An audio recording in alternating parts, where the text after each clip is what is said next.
Time to actually start designing the next 10 years of your life. We're going to start setting your goals. Goal setting is one of the most important skills to develop if you want to design your future. I'm going to give you enough homework not only to keep you busy for the rest of your life, but also to help you create the kind of life you may have always dreamed about living, but never believed possible. So let's get on with it. The sooner you exert the discipline, the sooner you will be enjoying the results. Once the results start to come, believe me, you won't mind the hard work and discipline it's going to take. Now, get a sheet of paper, and at the top of it, write the words, long-range goals. I'm going to ask you some questions, and I want you to jot down the answers. If you don't have paper and pen handy, follow along with me now anyway, just listening. Then, later, listen again when you can write down your ideas. After I've asked the questions, which is the first part of this exercise, you can stop the tape and work on your answers. All right, let's start this exercise. The basic question you are going to answer is, what do I want within the next 1 to 10 years? I want you to take about 12 to 15 minutes and make a list of at least 50 things you want within the next 1 to 10 years. These are long-range goals. To help you get started with your list, consider these questions. What do I want to do? What do I want to see? What do I want to be? What do I want to have? Where do I want to go? And what would I like to share? Now, with these thought-starter questions in mind, answer the basic question. What do I want within the next 1 to 10 years? See how many things you can write down. At this point, don't take the time to describe in detail everything you want. This is the time for you to let your thoughts pour, to write fast and to abbreviate. For example, if you just write down 380, you'll know what that means. You don't have to describe the color and the interior of the car. You'll do that later in this exercise. I want you now just to abbreviate and write fast. Make the list as long as you possibly can. Try to write down at least 50 items, 50 things you want within the next 1 to 10 years. These are long-range goals. Spend about 12 to 15 minutes on this. After you've completed your list, you're ready for the next part of the exercise. Go through your list, and next to the things you think you can accomplish or acquire a year from now, write a number 1. Next to the things you think it will take 3 years to realize, write a 3. Next to the things it will take 5 years to accomplish, write a 5. And next to the things it will take 10 years to accomplish, write a 10. Go through this list now to the best of your ability and say, that looks like it will take me about a year, or 3 years, or 5 years, or 10 years. Some big goals might be out there 10 years from now. Once you complete this part of the exercise, you might come to the conclusion that you need a lot more 3-year goals and less 1-year goals, for example, or that you need more 10-year goals. You see, while you're working on one goal, you must have something else in the planning stages. If you don't, what happened to some of the early Apollo astronauts could happen to you. After they came back from the moon, some of those astronauts experienced deep psychological and emotional problems. And the reason for that? Why, after you've been to the moon, now where do you go? That seemed to be the end, the finish. What later astronauts did was to make sure that they had major projects lined up after they returned from the moon trip. The way you enjoy life best is to wrap up one goal and start right on the next one. Don't linger too long at the table of success. The only way to enjoy another meal is to get hungry. Another thing to check for on your list is that you have included goals for each of these 3 important categories. First, make sure you've listed your economic goals, your goals for income, profits, and productivity. Second, make certain your list includes material items you want, tangibles, such as a home, a car, a boat, furniture, or jewelry. Don't attach the wrong importance to things, but they are important. Third, you'll want to include on your list goals for personal development. Write down all your personal development goals.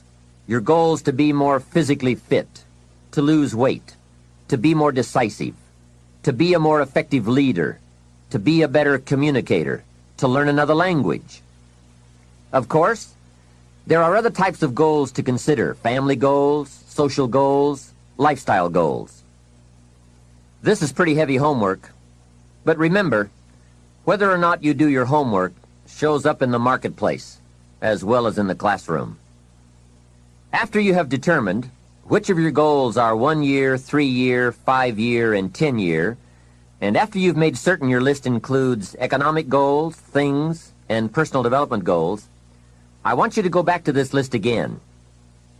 Now pick out the 4 most important 1-year goals, the 4 most important 3-year goals, the 4 most important 5-year goals, and the 4 most important 10-year goals. Those 16 goals will give you plenty of work for now. Get out some more paper, and in a brief paragraph, describe each goal. How high, how long, how much, what size, what model, what color, for example. Also describe why it is important to you. This is a process where you either talk yourself into it or talk yourself out of it, which is good. When you're unclear as to why something is important, usually you put only half-hearted effort into it. What you want is a powerful motivator, but the reason why you want it is an even more powerful motivator. It has greater pull. You may find that some of your goals you thought at first glance were important are not important after all. Do some reflecting, refining, and revising. The point is, right now, try to have approximately 4 1-year, 3-year, 5-year, and 10-year goals that you truly believe in, that inspire you, that you've sold yourself on. When these goals and the reasons you want to obtain them are each clearly described in a brief paragraph, transfer this information to a journal or some type of notebook that you can carry with you easily and refer to often. It's essential to set aside some time every week to review all of your goals, to rearrange them, redo them, restructure them, to add goals, or to tear up the whole list and start over. Goal setting is not something you do just once. It's a continual process. Also, you must constantly check your progress toward your goals. You don't want to fall too far behind on, or worse, lose sight of, your important goals. Now, just as important as your long-range goals are your short-range goals. Your goals for tomorrow, next week, next month, 6 months from now. These are goals you can accomplish within the next year, the immediate future. We call these goals confidence builders. When you work hard, burn the midnight oil, and accomplish these little things, it builds your confidence to go for your long-range goals. Write down in your notebook or journal all the little things you would like to have or accomplish in the next year. How you set up this list is up to you. You might want to break it down by week or by month. Set it up in whatever way works well for you. Part of the fun of having a list is being able to check off something as obtained or completed. Every week, try to check off at least one thing on your list of short-term goals. And when you are able to check off something major, something on your list of long-range goals, celebrate. Make winning joyful. Congratulate yourself. It is very important to celebrate progress. We grow from 2 experiences. One is the joy of winning, and the other is the pain of losing. Here's what that also means. Make losing painful. Put it on yourself. If you set something up, fooled around, didn't pull it off, put it on yourself. And get around people who will help in this area. Hey, don't join an easy crowd. Go where the expectations are high, where the pressure to perform is high. It's how we grow. I'm certain that part of the reason why people let goal setting slide is because it is a lot of work. As I said, you'll be constantly revising your lists of short-range and long-range goals, rearranging them, refining them, redesigning them, establishing different priorities, adding new goals, perhaps deleting others. It's interesting that so many people work hard on their jobs, but they don't work hard on their futures. They let that slide. Some people live such mediocre lives that at the end of the day, they don't know whether they're winning or losing. They just go through life with their fingers crossed. I know most people don't make definite plans, but don't let that be you. The guy says, well, you work where I work, but the time you get home, it's late. You've got to have a bite to eat, watch a little TV, and get to bed. You can't sit up half of the night and plan. And this is the guy who's behind on his car note. He's a good worker, hard worker, sincere. But I've discovered that you can be sincere and work hard all your life and wind up broke and embarrassed. You've got to be better than a good worker. You've got to be a good planner, a good goal setter. You've heard the old saying, the people who fail to plan are planning to fail. It's true. So work on your plans. Put yourself in the top few percent who put this power to work for themselves. Writing your goals down also shows you are serious. And to do better, you must get serious. You don't have to be grim, but you do have to be serious. Hey, everybody hopes things will get better, but remember, the future does not get better by hope. It gets better by plan. And hope unaided by clear plans can finally become an illness. There's a Bible phrase that says, hope long delayed makes the heart sick. It's a sickness. I used to have the illness known as passive hope. It's bad. And there's one that is even worse, and that is called happy hope. That is really bad. The man is 50, and he's broke, and he's still smiling. That's bad. So get serious. Make plans. Put them on paper. My suggestion from experience. There's a phrase from the Bible that goes, without dreams and vision, we perish. How true. Humans have this unique ability to aspire, to dream, to go for something, to become something. Without that, life is not life. We must have dreams and never give up on our dreams. I'd like to share with you some further observations I've made on goal setting. Understand that your goals, whatever they are affecting you all day long. Your goals affect your handshake, your attitude, how you feel. Your goals affect how you look, how you dress, how you walk, how you talk, all day, every day. Your personality, conversation, activity, it's all affected by your goals. I asked a man one time, what are your goals for this month? And he said, if I could just scrape up enough money to pay these lousy bills. That was his goal. Hey, I'm not saying it isn't a goal. It is, but it's such a poor goal. It certainly isn't inspiring. You don't jump out of bed on Monday morning and say, oh boy, another chance to go out and scrape up the money to pay these lousy bills. The point is that goals should be fun. They should be big, challenging, rewarding. They should allow you to grow. Remember, too, that the major purpose of having a goal is not just to acquire the goal. The major reason for setting goals is to compel yourself to become the person it takes to achieve them. In other words, attaining the goal is of secondary importance. What's far more important is what you become in the pursuit of it. The greatest value in becoming a millionaire, for example, is not the $1 million. The greatest value is the skills, the knowledge, the discipline, and the leadership qualities you acquired in becoming a millionaire. It's the experience you acquired in planning, development, strategy. It's other qualities you acquired, such as courage, commitment, and willpower, to attract $1 million. You could lose everything you attained, but you could not lose the skills, knowledge, and experience you have obtained. Even better than having is being. Here's a most important question to spend some time answering.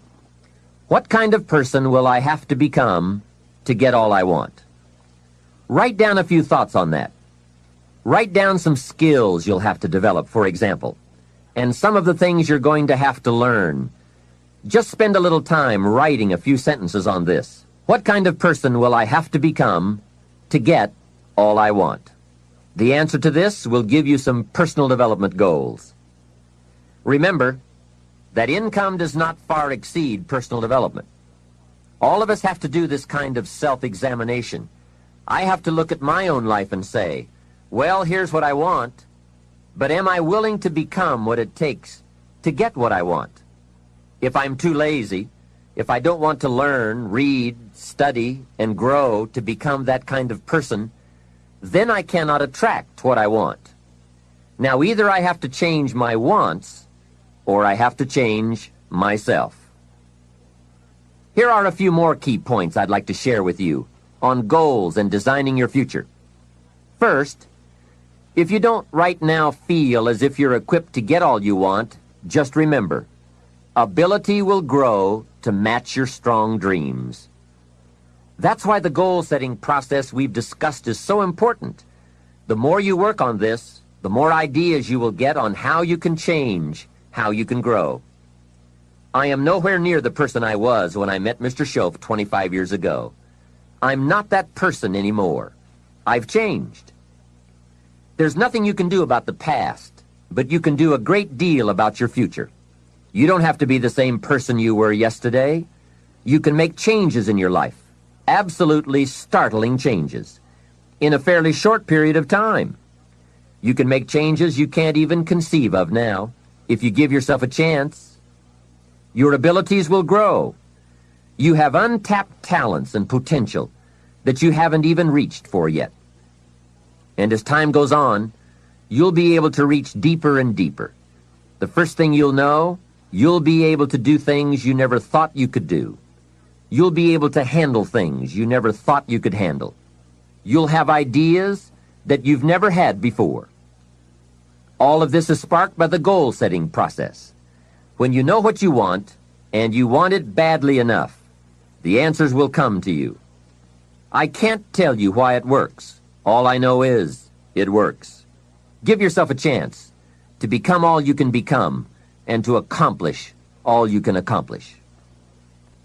Let me give you a Bible philosophy that teaches how to get whatever you want. Here's what it says. Ask. That's it. Ask. Of all the important skills to learn in life, be sure to include the skill of asking. What does ask mean? Ask means, what do you want?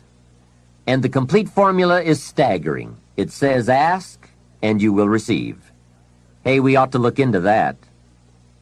The man says, yes, but you work where I work. By the time you struggle home, it's late. You've got to get a bite to eat, watch a little TV, and get to bed. You can't sit up half the night and ask.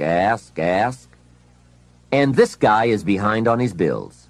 He's a good worker, hard worker, sincere, but you've got to do better than work hard and be sincere all of your life. You'll wind up broke and embarrassed. You've got to be better than a good worker. You've got to be a good asker. Let me give you some key points on this asking and receiving, setting goals, asking of life. Here's part of the philosophy that helped me to change. First, asking starts the receiving process. Asking is like pushing a button, and all this machinery starts working, mental and emotional machinery. I don't even know how it works, but I do know it works. There are a lot of things you don't need to know how they work. Just work them. Some people are always studying the roots. Others are picking the fruit. It all depends on what end of it you want in on. So asking is the beginning of receiving. Second, receiving is not the problem. You don't have to work on receiving. It's automatic. So if receiving is not the problem, what is the problem? It's failing to ask. The man says, I see it now. I got up every day this year and hit it hard, but nowhere in my house is there a list of what I want from my life. Can you see? Good worker, poor asker. Third, receiving is like the ocean. There's plenty, especially in this country. It's like an ocean here. Here, success is not in short supply. It isn't rationed so that when you step up to the window it's all gone. No, no. Well, if that's true, what is the problem? Well, the problem is some people go to the ocean with a teaspoon. Have you got the picture? A teaspoon. What I suggest you do in view of the size of the ocean is trade your teaspoon for at least a bucket, and you will look better at the ocean with a bucket. Kids won't make fun of you. Now, here's something else to remember about asking. There are two ways to ask. One is ask with intelligence. It didn't say ask intelligently, but I'm sure it meant that. Don't mumble. You won't get anything by mumbling. Be clear, be specific. Intelligent asking means how high, how long, how much, when, what size, what model, what color. Describe what you want. Define it. Remember, well-defined goals are like magnets. The better you define them, the stronger they pull. And give your goals purpose. Answer both questions. What do I want? That's the object. And the second question, what for? That's purpose. Purpose is stronger than object. What you want is powerful and it will pull, but what you want it for is more powerful. Here's the second way to ask. Ask with faith. Faith is the childish part. It means believe you can get what you want like a child, not an adult. Many adults are too skeptical. They've lost that wonderful childlike faith and trust. Don't let that happen to you.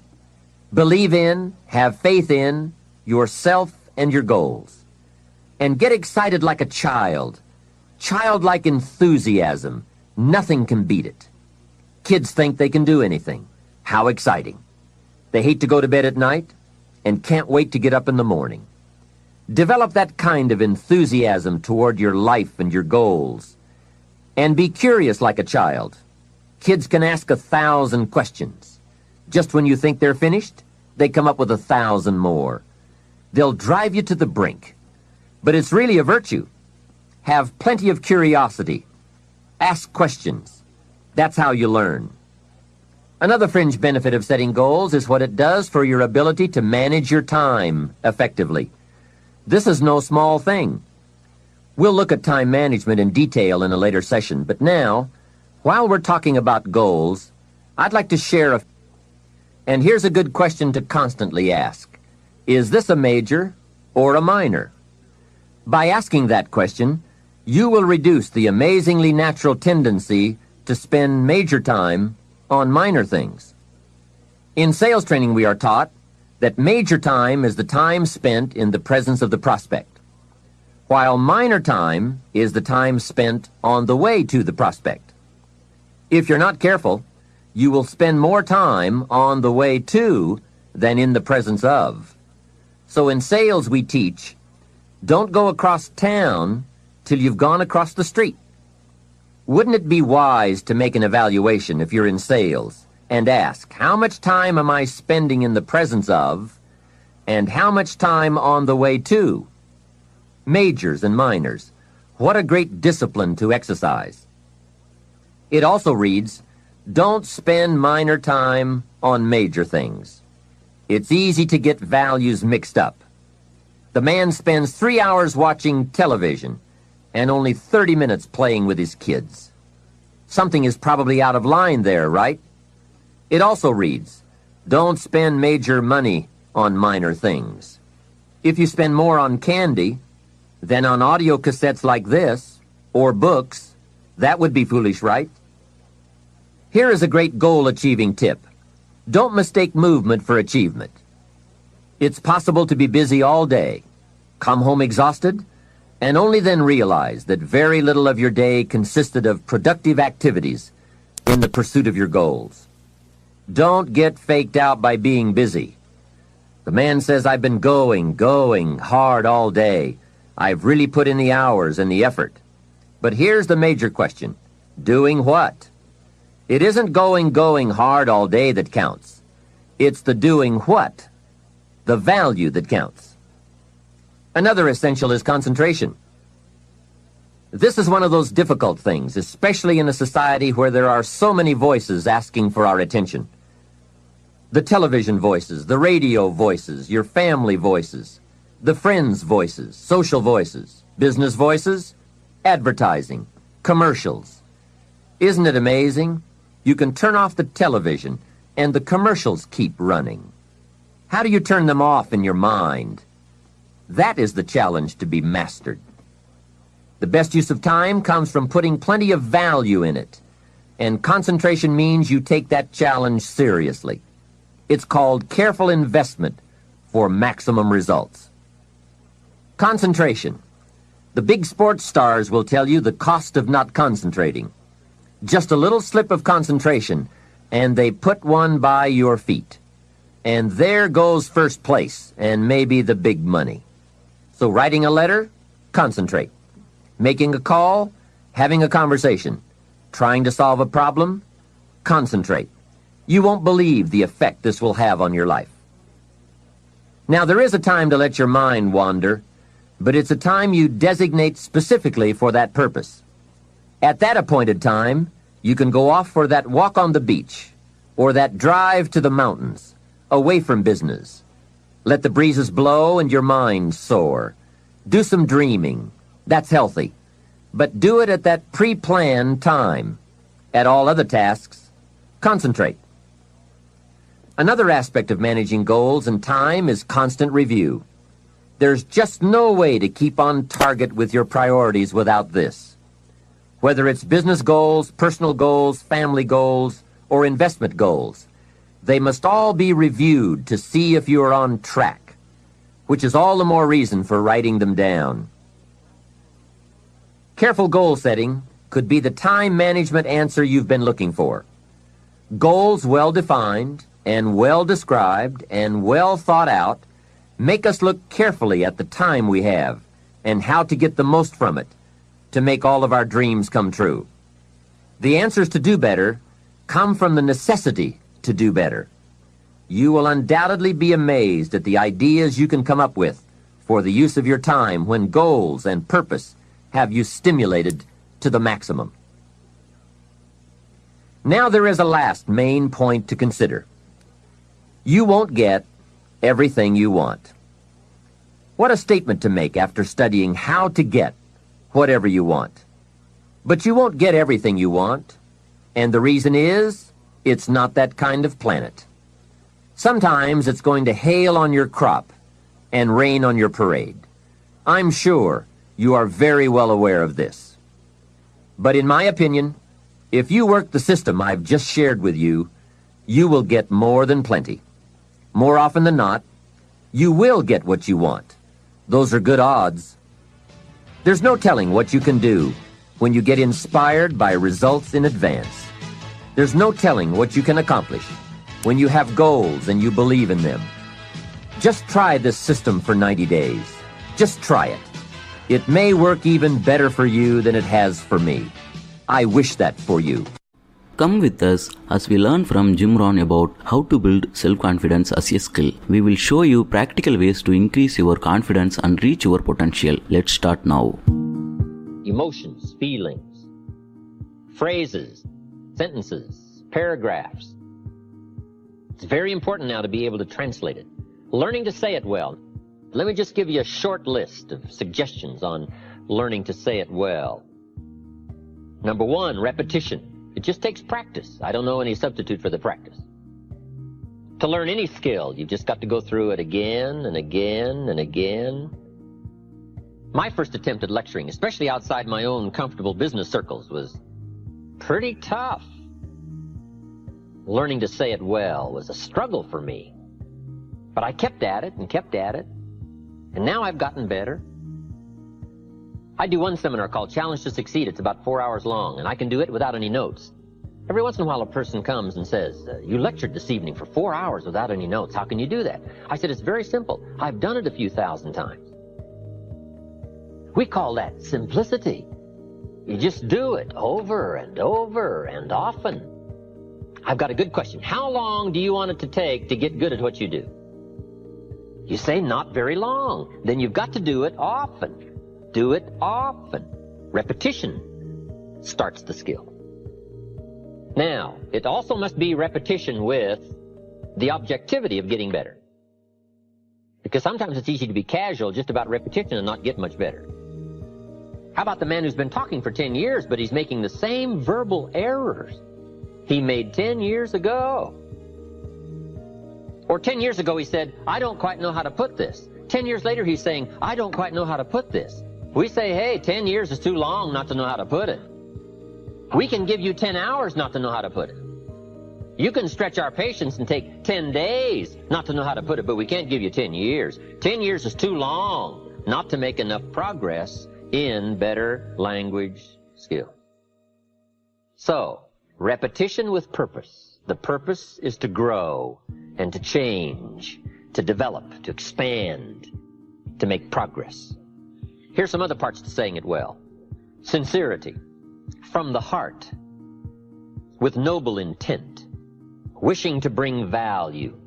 That adds immeasurably to your ability to speak well, communicate well. There's no substitute for sincerity. I can forgive you for a mistake in judgment, but I can't forgive you for a mistake in intent. Next key part to saying it well, brevity. Part of the key is to be brief. You can't linger too long, I've discovered in my lecturing and speaking around the world. You can't linger too long on any one point. I used to tell stories too long. I get involved in a long story on and on. By the time I hit the punchline, people forgot how it started. Now it doesn't make sense. Too long. Here's why brevity is important. The human attention span is short. You haven't got long to get it said before you lose your audience. Sometimes we try to make up in words what we lack in self-confidence. So part of the key to being brief is personal development, personal growth, personal awareness, understanding self-worth. Now you can use the economy of words.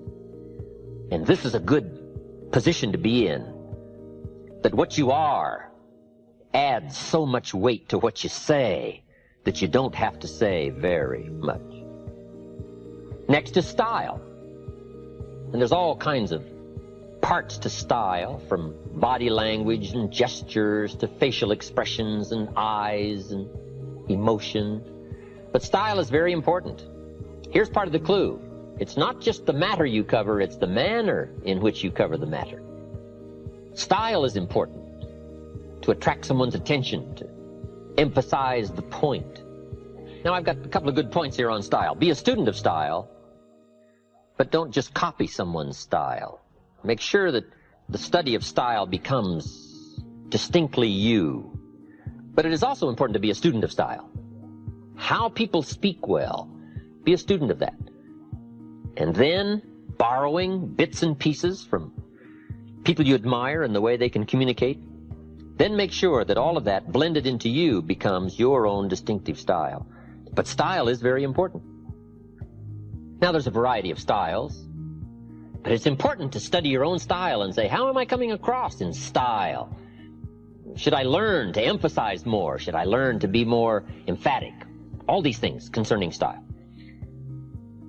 Next is vocabulary. Saying it well is proper choice of words. To build my early vocabulary, I used to put 3 or 4 words I didn't know on a card, put it up on the sun visor on my car. Back in those days, I traveled a lot by car. Sure enough, by the end of the day, I'd mastered 2 or 3 words. Vocabulary. Vocabulary is a way of seeing. One reason for vocabulary is to interpret what we see, to interpret what we hear. The vocabulary of the mind grapples with the words and the images that come to our mind. Now, if you've got a poor set of words and skills and tools with which to interpret, you can imagine the errors and the mistakes you'll make in judgment. And since vocabulary is a way of seeing, if you can't see well, you can imagine the errors you can make and how they compound as life unfolds. We do 2 things with vocabulary. We interpret and we express. The words we have are the only words available to us. The words we know are the only tools available to us to, number one, interpret what's going on, to interpret what's being said, and to express your heart and your mind. Now, if you can't interpret well, and if you can't express well, You can imagine what a deterrent that is to the good life and the extra treasures, the extra feelings, awareness, riches, power, influence. So it's very important to have a good vocabulary. So I would ask you, one of the most important books in your library should be the dictionary. Now here's the last part on saying it well. Don't forget to say it. Practice the art every chance you get. Try to say it well. It's easy to be lazy in language all day and not practice the gift and the art. Then when it comes time to make an important talk, to appeal to a child, we're missing the words and missing the sharpness and missing the vocabulary simply because we lack the practice of doing it every day. If you want to get good at communication, you have to be aware of doing it every day as a practice session of getting better, so that when the real important occasions arise, you will have the gift and you'll have the style, you'll have the sharpness and the clarity and the substance and the emotion. I have a key phrase for you. Actions are no substitute for words. Don't fail to say it. Now, we've heard the old expression, words are no substitute for action. That's true. Talk, talk, talk, never act. That's not good. But this also isn't good. Act, act, act, and never talk. We must be gifted with words if we want the full treasure of life. So practice every occasion you get. And then put the gift of words to work, to go along with the activity. And you will start to sense this whole growing excitement about using language to affect somebody, to translate feelings of heart and mind. And the response you're going to get and the results you're going to get starts growing in measurable quantities. I'm just asking you to take the extra time to engage in these arts and practices. The gift of language, communications, affecting people with words. Here's step 3 to good communications. Read your audience. It's very important to read and to pick up the signals of what's happening with your audience. Now, when I first started lecturing outside my business circles, I had some problems here. Reading my audience. I think my early audiences, they all could have left halfway through and I'd have never known it. I was so intent on what I was saying that I was a bit unconscious of what was going on out there.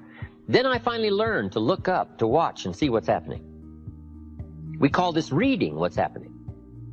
Now, it's also just as important to read a person, to read a child. If you want to be effective, you've got to get the feedback. You've got to pick up the signals to know whether to be stronger or whether to ease off, whether to change stories, change words, change language. All of this comes by a good ability to read your audience.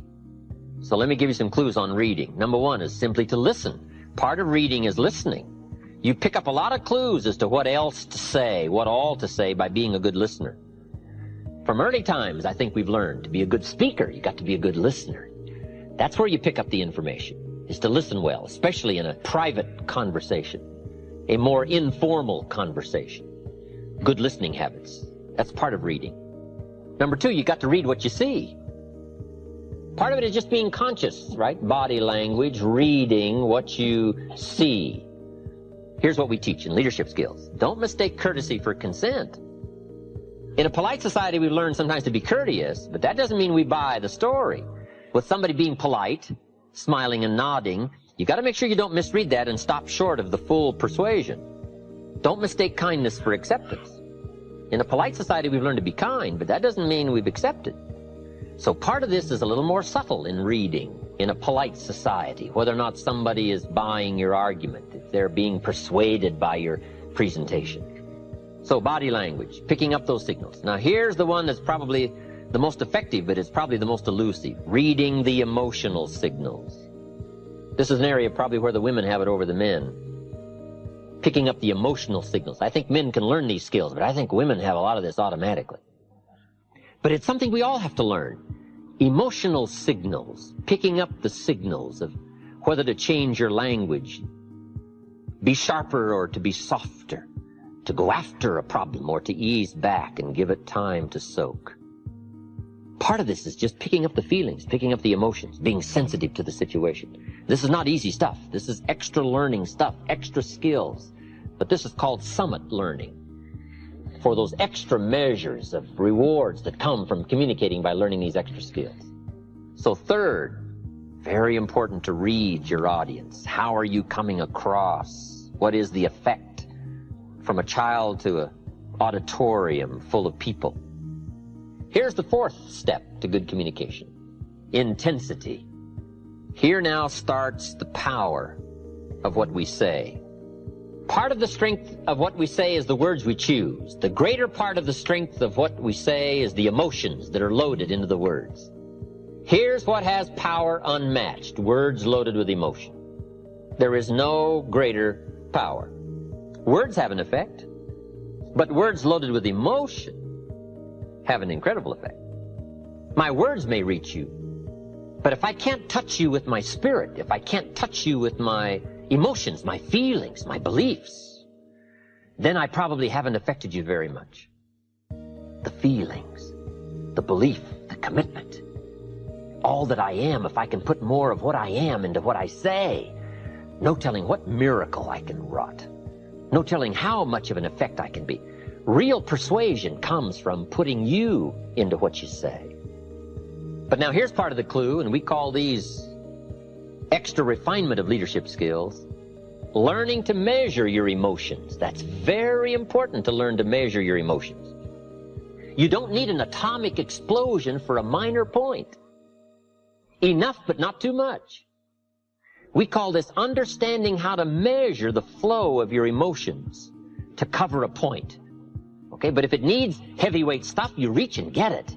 If it needs a milder approach, you learn how to measure it in milder, easier terms.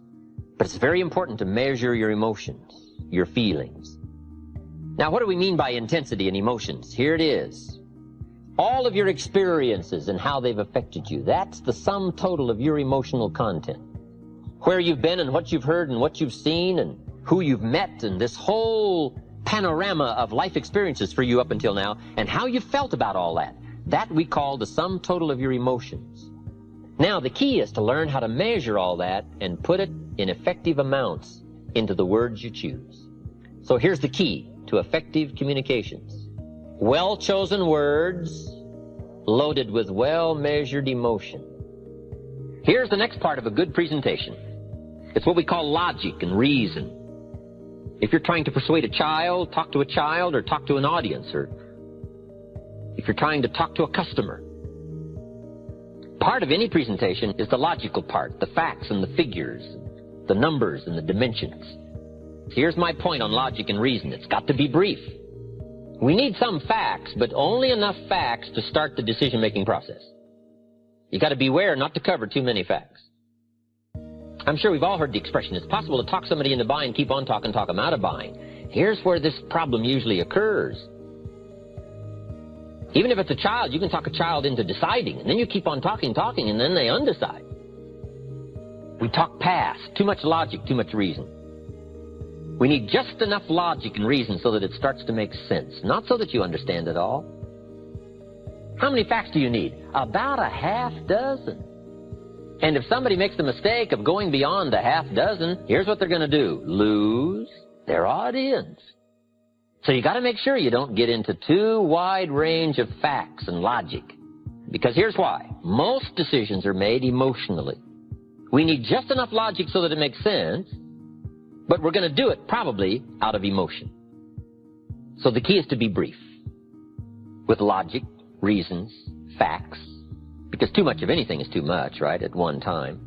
In a wider range of teaching all of this, here's the reaction you want from identification. Me too. You just want the reaction for somebody to say, me too. I understand what that's like. I've been there. So part of it is trying to translate your experiences into words so that someone will identify with it and say, me too. Here's the reaction you don't want. So what? Now, it's easy if you're not careful to load your presentation with a lot of so whats. Mr. Schoaf, who only went to the 8th grade in school, but he gave me the classic point to ponder here when I was 25 years old. And it was put in such simple terms, I've never forgotten it. Let me put it in those same terms for you. Here's what he said: learn to express, not impress. That was so helpful for me, because it's easy to engage in language just designed to impress instead of express. But Schoaf said if you want to touch somebody, learn to express. Sincerity from the heart, not impress. Impress builds a gulf. Express builds a bridge. The identification question is, what will make me real to my audience? What will make me real to the child? Identification is building a bridge. If you're meeting somebody for the first time, it's simply getting acquainted. Building a bridge, making contact. Here's one of the clues. Find something you have in common. That's where you start, something you have in common. Here's the clue to really affecting people. Start with where they are before you try to take them to where you want them to go. Meet people where they are. If somebody's hurting, you got to meet in the hurt. If somebody's in trouble, you got to start with the trouble. The key is to start where somebody is. If they're in trouble, you got to start with trouble. You can't talk success if somebody's in trouble. You got to start, first of all, talking trouble. So that when somebody is stricken in the heart, and you've had this experience, maybe not as deeply, but somewhat of an experience of being stricken in the heart. When you meet somebody and you're trying to help them, you can talk about being stricken in the heart, and it'll have substance, it'll have meaning, it'll have depth. And you start there, and then start building the bridge and start building the path towards solving the problem. Identification. How do you identify with a child? It's tough. What if the adult is 40 and the child is 12? We call that a long bridge. How do you bridge the gap between 40 and 12? It isn't easy. In fact, we used to call it the generation gap. And how do you manage the skills that builds the bridge over the generation gap? Well, there's some answers here. Here's number one. Remember when you were 12. You've just got to have the skill to go back.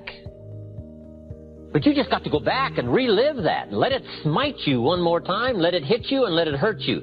Because, see, to really affect people, you got to be moved. And you got to be touched. And without moving and touching of life experiences, whatever emotion it calls for, there are some people you can't reach. Here's another key way to reach the kids. Read all their books. Here's what it's called. Do your homework. Lack of homework shows in the marketplace. Lack of homework shows at home. See, if a child has read this book, and I read the book, one of the great places we can meet is in the book. I say to the child, remember the story where right away they're going to be impressed that I've done my homework. And the kid says, did you read that book? I said, yes, I read all those books. They say, wow. And the child says, oh, I see, I see. Now they can see because we went back to the common seeing that was in the book. But if you miss the book and don't do your homework, I'm telling you, you'll miss a chance to identify. Here's the big challenge, identifying with somebody who's not like you in color or religion or circumstance. How do the successful reach and touch somebody who isn't successful? Well, first of all, they've got to talk about their struggle, not their success. Let me give you the clue to good identification. Your struggle will more often identify than your success. If you've got an hour to talk and you spend 59 minutes on your success story, we call that building a gulf, not a bridge. You've got to spend most of the time on your struggle, most of the time on your fears, most of the time on your apprehensions, most of the time you hesitated, most of the time you were about to give it up. You've got to spend some time on that. That's called identification and building a bridge. Then take them by the hand and then show them your success when it has meaning because it came from struggle, it came from decision, and it came maybe from heartbreak, and it came maybe from the same position the person finds themselves in that you're talking to. Identification. What makes you real? That's so important. Part of identification is proper word choice. Jesus said to his disciples one day, today I'm going to teach you how to fish. What an important choice of words, fish. Who is he talking to? Fishermen. We call that brilliant. He didn't say, I'm going to teach you how to recruit. No, what do they know from recruit? These fishermen don't know recruit. And if you keep insisting on saying recruit to fishermen, we call you naive. You got to change your vocabulary. Here's the next clue to identification. Beware of using inside lingo on the outside world. Sometimes inside, some little catchy phrases become comfortable, but outside they become strange. You got to learn to shift gears into an appropriate word choice depending on your audience. It's called the gift of language in a variety of awareness to learn how to choose the right words and the right phrases depending on who you're talking to. We call this awareness. We call this being non-lazy. We call this being sharp in perception, to know who you're talking to and how to choose the words that'll make sense. Identification. You've got to identify with the sorrow by recalling your own sorrow. Identify with... What could you do if you had all the skills? Took the classes, read the books, burn the midnight oil. What could you do? What true value could you develop? This is one of the better exercises. What could I become? What could I really do in the marketplace? In enterprise, home, family, experience. Friendship. Marriage, how valuable could I become? A man, is that valuable enough to work on? What's not? Working so I can reach my full capacity. If I'm operating at 20, what could I possibly do with the other 80D? Once you start understanding how valuable you are, it's a whole new experience. Understanding self-worth. It plays a major role in our ability to be self-enterprising. Our self-worth makes the difference between being lazy and being active, being self-enterprising. If we don't feel good about ourselves, we won't feel good about our lives. And if we don't feel good about our lives, we won't be very interested in looking for opportunities. Enterprise is always better than ease. Every time we choose to do less than we possibly can, it affects our self-confidence, our self-worth. If we keep doing a little less every day, a little less every day that we keep doing a little less, we are also being a little less. Can you imagine what you'd end up being after 10 years of doing a little less every day? It's devastating. Think about it. Doing less could ruin your life. Now you can reverse the process of doing a little less. Doing a little less. You can reverse this process by using yourself, direction yourself, reliance yourself, discipline. You alter the course by doing a little more each day. A little more, a little more, a little more. And pretty soon you'll develop a new habit of doing rather than neglecting. In days and weeks and months of doing a little more will ultimately do what will increase your confidence and your courage and your creativity and your self-worth.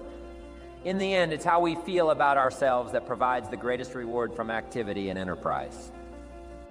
It's not what we get or what we accumulate that makes us valuable. It's what we become that makes us valuable.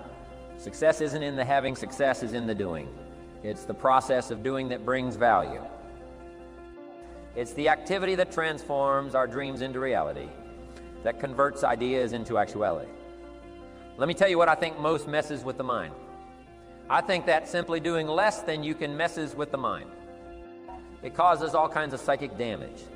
I think being less than you can be trying. Less than you could try, doing it with less enthusiasm than you could do. It messes with the mind. It somehow damages the mind. It damages our self-image. Because here's what I've discovered happens. The minute you turn this around and start extending yourself, you'll see immediate rewards. Maybe not monetary ones, not yet. But it's how you feel about yourself. That's the greatest value, you see. It's not what we get that makes us valuable. It's what we become. Discover all you can do.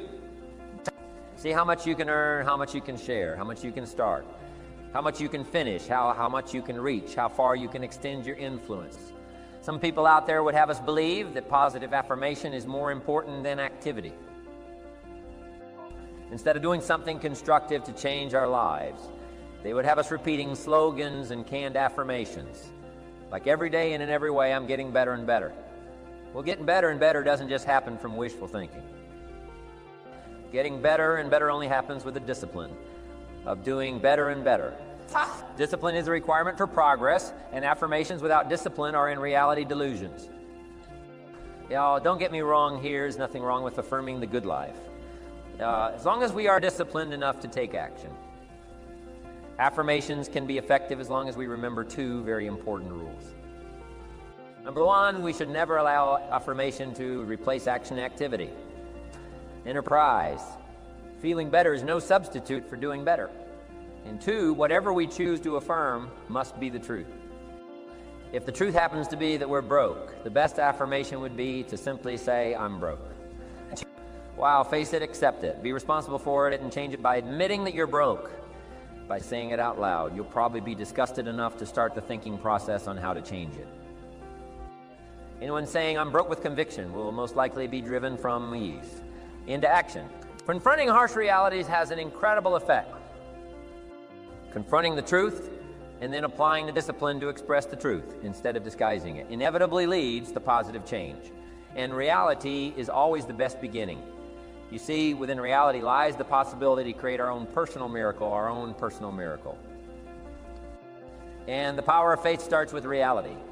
And we can bring ourselves to state the truth about a situation, then as the saying goes, the truth will set us free. Here's another old saying.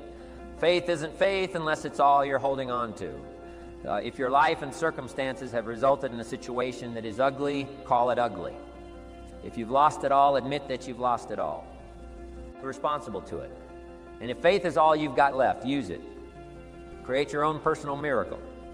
Once we understand and accept the truth, the promise of the future is freed from the shackles of deception. Once we accept the truth, the promise of the future will pull us. Also, one more thought on discipline. Here's the greatest value of discipline. Self-worth, self-esteem. People are teaching self-esteem these days, but they don't connect it to disciplines. The least lack of discipline starts to erode our psyche. One of the greatest temptations is to just ease up a little bit, right? The slightest lack of doing your best starts to erode the psyche. Instead of doing your best, doing just a little less than your best. Sure enough, you say, well, it's just going to affect my sales. No, it's going to affect your consciousness. It's going to affect your philosophy. Now, you've begun in the slightest way to affect your own philosophy. Here's the problem with the least neglect. Neglect starts as an infection, and if you don't take care of it, it becomes a disease, and one neglect leads to another. And the worst of all, when neglect starts, it diminishes our self-worth, our self-confidence, our self-value. You say, well, how can I get back myself? Respect. I'm telling you, you don't have to go to 29 classes. All you have to do is start the smallest discipline that now corresponds to your own philosophy, like I should and I could and I will. No longer will I let neglect stack up on me so that I will have the sorry scenario 6 years from now, giving some excuse instead of celebrating my progress. That's the key to discipline. Okay, let's get kids involved in the least of disciplines. One more, and then one more, and then another one, and then another one, and then some more. And the first thing you know, you're starting to weave the tapestry of a disciplined life into which you can pour more wisdom and more attitude and more strong feeling, more faith and more courage. Now you've got something to vessel in which to put it. And now the equities start to flow. And the early return, I'm telling you, if you start this process, the early return will have you so excited you'll commit yourself to this strategy for the rest of your life. You'll never go back to the old ways. Join a new crowd, join a new group, the disciplines to do it. Take action. Your self-esteem is defined as how much you like yourself, how much you respect yourself, how much you value yourself in your interactions with other people. And the more you like yourself and value yourself, the more you like and value other people. And the more you like and value other people, the more they value you right back. We also found out that self-esteem is like physical fitness. You can actually build your self-esteem consistently over time by doing and saying certain things. So the starting point of building your self-esteem is for you to have a clear sense of who you are and what you want. Let's say, what are your very best qualities? What are your very best skills and abilities? What are the things that you do or have done in the past that account for most of your success when you think back on the things that you're good at? And the things that you enjoy and the things that make you happy. You'll find that you like yourself and respect yourself even more. A second way to build your self-esteem is to set goals, is to say, if I could achieve anything at all in life, what would I like to achieve in the weeks and months and years ahead? And write it down. Write it down, write it down. Here's what psychologists have discovered. Setting big goals for yourself improves your self-image and raises your self-esteem. You actually like yourself and respect yourself more. When you have big goals for your life, you have more self-confidence. And you're happier about yourself. Third way to build your self-esteem is through self-discipline. We say that self-esteem leads to self-discipline, and self-discipline increases your self-esteem.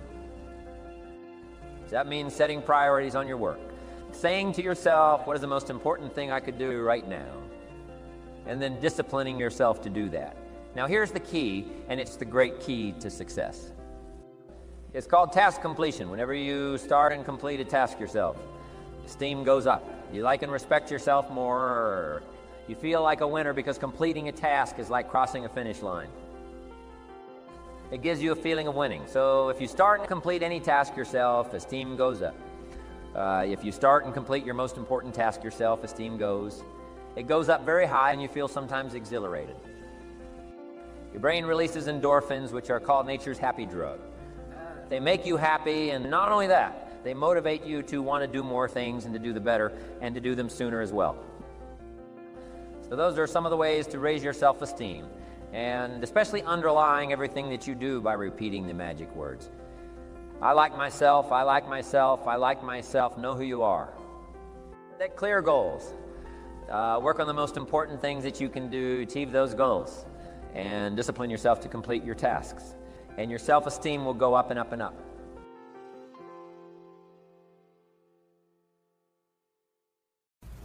Turning wisdom from your philosophy and inspiration, the strengthening of attitude and faith and courage, commitment, and all this stuff that comes from attitude.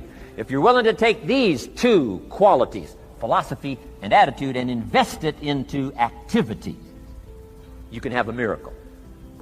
Anything short of that, no miracle. Wisdom doesn't perform a miracle. Attitude doesn't perform a miracle. The only thing that performs a miracle of increase, called equity, is called putting wisdom and attitude into discipline, into labor. And this labor now can perform a miracle. Take action. Not hasty if it isn't required, but don't lose much time. Here's the time to act. When the idea is hot and the emotion is strong. That's the time to act. You say, Mr. Rohn, I'd like to have a library like yours. See, if you feel strong about that, what you got to do is get the first book and then get the second book. Before the feeling passes and before the idea gets dim, action pronto, action immediate, action as soon as possible. Because if you don't, here's what happens. We call it the law of diminishing intent. We intend to when the idea strikes us. We intend to when the emotion is high. But now if you don't translate that into action fairly soon, now the intent starts to diminish. And a month from now it's cold. A year from now, can't be found. So act. Set up a discipline when the emotions are high and the idea is strong and clear and powerful. That's the time to set up the discipline. Somebody talks about good health and you're stirred. Says, right, I need to get a book on nutrition. Get the book before the idea passes and before the emotion gets cold. Go for the book. Start the library. Start the process. Fall on the floor. Do some push-ups. Action. Got to take action. Otherwise, the wisdom is wasted. Otherwise, the emotion soon passes. Unless you put it into a disciplined activity. Capture it. Disciplines is called how to capture the emotion and how to capture the wisdom and translate it into equity. Disciplines. And here's the two parts to the labor. One, do what you can. Number two, do the best you can. Can't give you better advice than that. Number one, do what you can. You just got to go home and make a list after today. And here's the question to ask as you make this personal list. What am I not doing that would be easy to do? That could greatly change my health, my wealth? What am I not doing I'm neglecting that would be easy to do? Just go home and answer that question personally. You don't have to put the answers on a public bulletin board. This is just all personal stuff. From the walk around the block to the apple to what to do with your money, which we're going to cover today. What does a child do with a dollar? We're going to cover that today. Errors in judgment, disaster. A few simple disciplines, wealth beyond imagination. And if you'll pick up the activity part, the miracle working part, plant the seed part, take care of your part. The soil will take care of its part, and the seed will take care of its part. The seasons will take care of their part. The miracle will take care of its part. If you'll take care of your part, called putting it into activity, action. Works miracles. If you handed a problem to a miracle worker, what would he be inclined to say? No problem. You got to hang out with folks like that. I belong to a small group like that. We do business around the world. You hand these guys a problem, they say no problem. What? How many books would they read to solve it? Many as it takes. How early would they get up? Early as it takes. How much information would they gather? Much as they needed. So it's what? No problem. You got to hang out with folks like that. But here's the real problem. If you should fish, and you could fish, and you don't fish, you got no miracle. You could change, you should change, you won't change. That's called accumulated disaster. In 6 years, you'll be explaining instead of celebrating. Having some ragged list like I had, reasons for not doing well, pennies in my pocket. Could, should, don't, disaster. And if you'll just start the process of change, could, should, and will, you can start this whole process. And if you will, then put it into action. The miracle belongs to you. But here's how you get a miracle going for your life. Number one, do what you can. Get a list of the stuff you could do and you haven't done, postponed, and start cleaning that up. You can't start at a better place for personal change. That'll affect your bank account, affect your future, affect your income, affect everything. You can't start a better life change process than cleaning up what you should be doing. The man says, well, my mother lives down in Florida. Should have written her 6 months ago. I just can't seem to get that letter written. I'm asking you to get that letter written, clean that up, and don't walk like other people walk. Don't postpone like other people postpone. You say, well, is it as simple as writing a letter? And the answer is yes.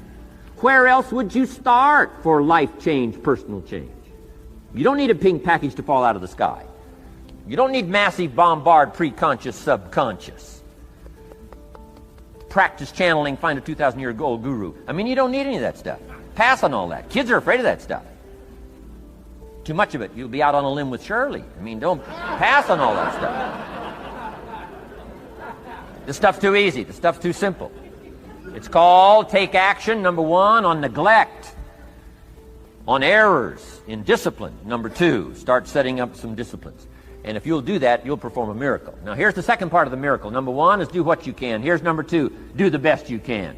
If that's not your philosophy, I would ask you to amend it. Let me give you the best of ancient script. Here's what it says. Whatever your hands find to do, do it with all your might, do it with all your strength, and do it with all your power. What a good philosophy.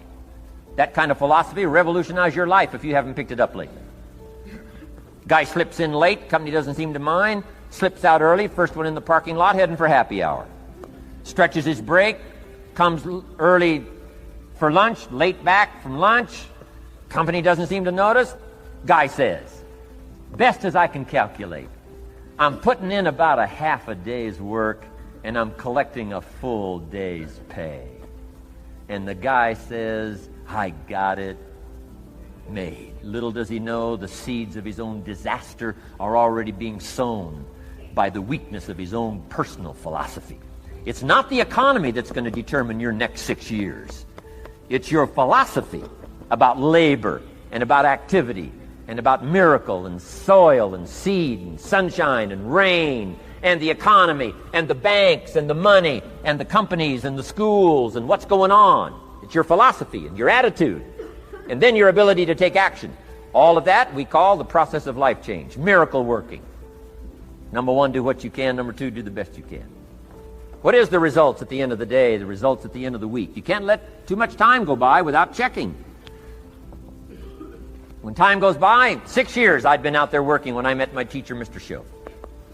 Shope said, well, Mr. Rohn, let's just go through a little summary here. He said, in the last 6 years, how much money have you saved and invested? Let's go through a little tab list here. How much money have you saved and invested the last 6 years? I said what? 0. He said, you have messed up. You remember these notes. I like that. You've messed up. He said, who sold you on that plan? I thought, my gosh, the man's right. I'm a nice guy. I bought the wrong plan. What if you were 50 and broke? Right? Didn't need to change countries. Bought the wrong plan. What a sad scenario that would be. But Shope said these questions. Let's go through some results. He said, how many books have you read in the last 90 days? I said, what? 0. Wisdom of the world available? Change your life, change your future? Wisdom of the world available? Develop any skill you want? Earn the kind of income you want? Have all the treasures you want, equities you want, relationship with your family that you want, everything that you want available, and the wisdom of the world to help you get it. Haven't read any books in the last 90 days. My teacher said, Mr. Rohn, you have Messed up. I'm telling you, you've got the deal. Shove said, Mr. Rohn, in the last 6 months, how many classes have you taken to improve your skills or to develop new skills? Go for the American dream. Become rich and powerful and sophisticated and healthy and influential. How many classes have you taken in the last 6 months? I said, how many? 0. He said, you have messed up. He said, you don't need to unmess the country. You don't need to straighten out the perplexed. You don't need to straighten out any of this stuff. All you've got to do is look within and let results teach you a great deal about your own activity, your own attitude, and your own philosophy. I went through that process. Take this phrase home. Results is the name of the game. What other game is there? Results. Here's all life asks us to do. Make measurable progress in reasonable time. Just take home that little phrase. Good phrase. We're asked in life simply to make measurable progress in reasonable time. We demand it of our children. How many years do you want your child to spend in 4th grade? Approximately.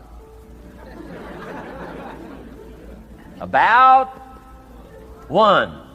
If it looks like they're not going to make it, we pour on the pressure, called legitimate pressure, lack of results.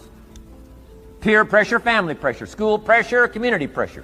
Every other kind of pressure we can bring to bear. Why? You can't stay more than 1 year in 4th grade. As parents, you'd have to leave the community. You say, well, what if they're nice kids? Wouldn't you give them 3 or 4 years? And the answer is no. You got to make better progress than that. So you got to check fairly often. Some things you got to check every day. Some things you got to check at least by the end of the week. Salesman joins this little sales company. He's supposed to make 10 calls first week. Wouldn't it be legitimate to call him in on Friday and say, John, what? How many calls? I mean, this stuff is simple. John says, well. Say, John, well won't fit in this little box here. Well. Now John starts with a story. You say, John, I made this little box so small so a story won't fit. I don't need a story. I need what? A number. A number. What will a number tell me? Everything. John's supposed to make 10 calls. What if he made 20? You say, wow. Wow. We got somebody. What if he only made 1 call? Whoa. Will that tell us something about John's philosophy? And the answer is yes. Will it tell us something about his attitude? Of course. Will it tell us something about his disciplines? Of course. And if he wants a lesson in life change, all he has to do is be willing to face the numbers and come up with the results that will teach you to either celebrate if you got good results or fix whatever needs to be fixed in your philosophy, attitude, activity called disciplines. You don't need to go anywhere else. I do believe in affirmations. They are valuable as long as you affirm the truth. Because it says in ancient scripts, the truth, what? Will set you free. Free to do what? Amend your errors and pick up new disciplines. That's what the truth is for, to help us amend our errors and pick up the disciplines for life change. That's what the truth is for. So I do believe in affirming the truth. If you're broke, the best thing to affirm is, I am broke. You put that up on the refrigerator where you can see it every day. I mean, that's how you do that. It says, hey, something is wrong. Somewhere I have messed up. And I'm telling you, if you'll start with that, it's called the process of life change, and it doesn't matter how small the process is to start. One discipline starts it, and then one discipline feeds another, and the first thing you know, you've got this whole cycle in an upward positive motion. And it's called life change. It's called income change. It's called health change. Relationship with your family change. Equities unprecedented that you can have in numbers that will stagger the imagination if you do not curse what's available and start amending what's possible to get the results that you want. I don't think I can put it in any better language. That's it. Kids can do it. Teenagers can do it. Parents can do it. Managers can do it. Right? Government officials can do it. Anybody can do it. Anybody can do this stuff called personal change. Results is the name of the game. Success is a numbers game. Good note to make. Success is a numbers game. You got to go for the numbers. You got to understand what the numbers are. I'm asking you to be mature enough to start checking your own numbers. How many books have you read in the last 90 days? Transform your life. Become cultured, powerful, sophisticated, healthy, influential, all the rest of the stuff you want. How many books? How many classes? How committed are you to taking what's available and turning it into equities unprecedented, since we live in a country that there's been no such country in the last 6,500 years? If you'll pick up that process, ladies and gentlemen, I'm telling you, it's called life change of the best order. Now, here's what's important about disciplines. All disciplines affect each other. In fact, here's a good philosophical phrase. Everything affects everything else. Nothing stands alone. Don't be naive in saying, well, this doesn't matter. I'm telling you, everything matters. There are some things that matter more than others, but there isn't anything that doesn't matter. Okay. We all pity the man who says, well, this is the only place I let down. Not true. Key to take home. Every letdown affects the rest of your performance. Every letdown affects the rest. This is part of the educational process on personal development. If you don't take the walk around the block, you probably won't do the apple a day. If you don't do the apple a day, you probably won't start building your library. If you don't build your library, you probably won't keep a journal, and you won't take pictures, and then you won't do this, you won't do wise things with your money, won't do wise things with your time, won't do wise things with your possibilities and relationships, and the first thing you know, 6 years of that accumulated, and we say you have messed up. So the whole key to reversing that process now is to start picking up these disciplines. Now here's the positive side. Every new discipline affects the rest of your disciplines. Every new one affects the rest. That's why action is so important. The least action, the smallest action. Take it. Because when you start accomplishing and the value starts to return from that one action, it'll inspire you to do the next one and the next one and the next one. You start walking around the block, it'll inspire you to get an apple. Get an apple, it'll inspire you to get a book. Get a book, it'll inspire you to get a journal. Get a journal, it'll inspire you to grow, develop some skills. All disciplines affect each other. Every lack affects the rest. Every new affects the rest. The key is to diminish the lack and set up the new. And you've started a whole new life process. Key. Also, one more thought on discipline. Here's the greatest value of discipline. Self-worth. Self-esteem. People are teaching self-esteem these days, but they don't connect it to disciplines. The least lack of discipline, and it starts to erode our psyche. One of the greatest temptations is to just ease up a little bit. Right? The slightest lack of doing your best starts to erode the psyche. Instead of doing your best, doing just a little less than your best. Sure enough. You say, well, it's just going to affect my sales. No, it's going to affect your consciousness. It's going to affect your philosophy. Now you've begun in the slightest way to affect your own philosophy. Here's the problem with the least neglect. Neglect starts as an infection. And if you don't take care of it, it becomes a disease. And one neglect leads to another. And the worst of all, when neglect starts, it diminishes our self-worth, our self-confidence, our self-value. You say, well, how can I get back my self-respect? I'm telling you, you don't have to go to 29 classes. All you have to do is start the smallest discipline that now corresponds to your own philosophy, like I should, and I could, and I will. No longer will I let neglect stack up on me so that I will have the sorry scenario 6 years from now, giving some excuse instead of celebrating my progress. That's the key to discipline. Okay? Let's get kids involved in the least of disciplines. One more, and then one more, and then another one, and then another one, and then some more. And the first thing you know, you're starting to weave the tapestry of a disciplined life into which you can pour more wisdom and more attitude and more strong feeling, more faith and more courage. Now you've got something, a vessel in which to put it, and now the equities start to flow. And the early return, I'm telling you, if you'll start this process, the early return will have you so excited, you'll commit yourself to this strategy for the rest of your life. You'll never go back to the old ways. Join a new crowd, join a new group. The disciplines to do it, take action. I recommended the last time I was here the little book, Richest Man in Babylon, and I said I've lectured now to over 3 million people in the last 33 years, and I've recommended this little book to almost all of them, I think. Guess how many have actually gone and got this little book? Answer, very few. My best guess is 10%. Such an easy thing to do. In that last seminar, right, I suggested this little book, number one, is easy to find. Number two, it's easy to buy. The most you can pay for it, $6, $7, $8. You can borrow that from your kids. And number three, it's easy to read.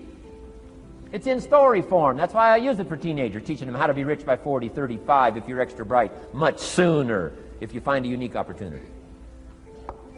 But if it's easy to find and easy to buy, and if it's easy to read, why wouldn't everybody go get it? We don't know. What do you know? You don't know. I don't know. Nobody knows.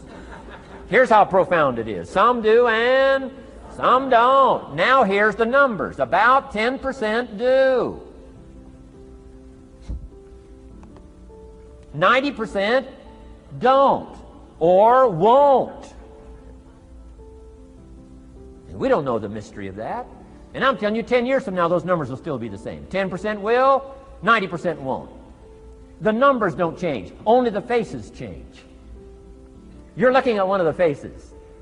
I used to belong to the 90% who couldn't be bothered even if it was easy. Guess how many people have a library card?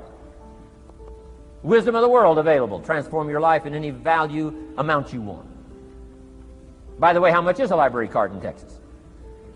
Free. Here's what free is. Easy. I mean, it can't be any easier than free. Somebody says, well, would you bring it by? Well, no. At least you got to go get it. No.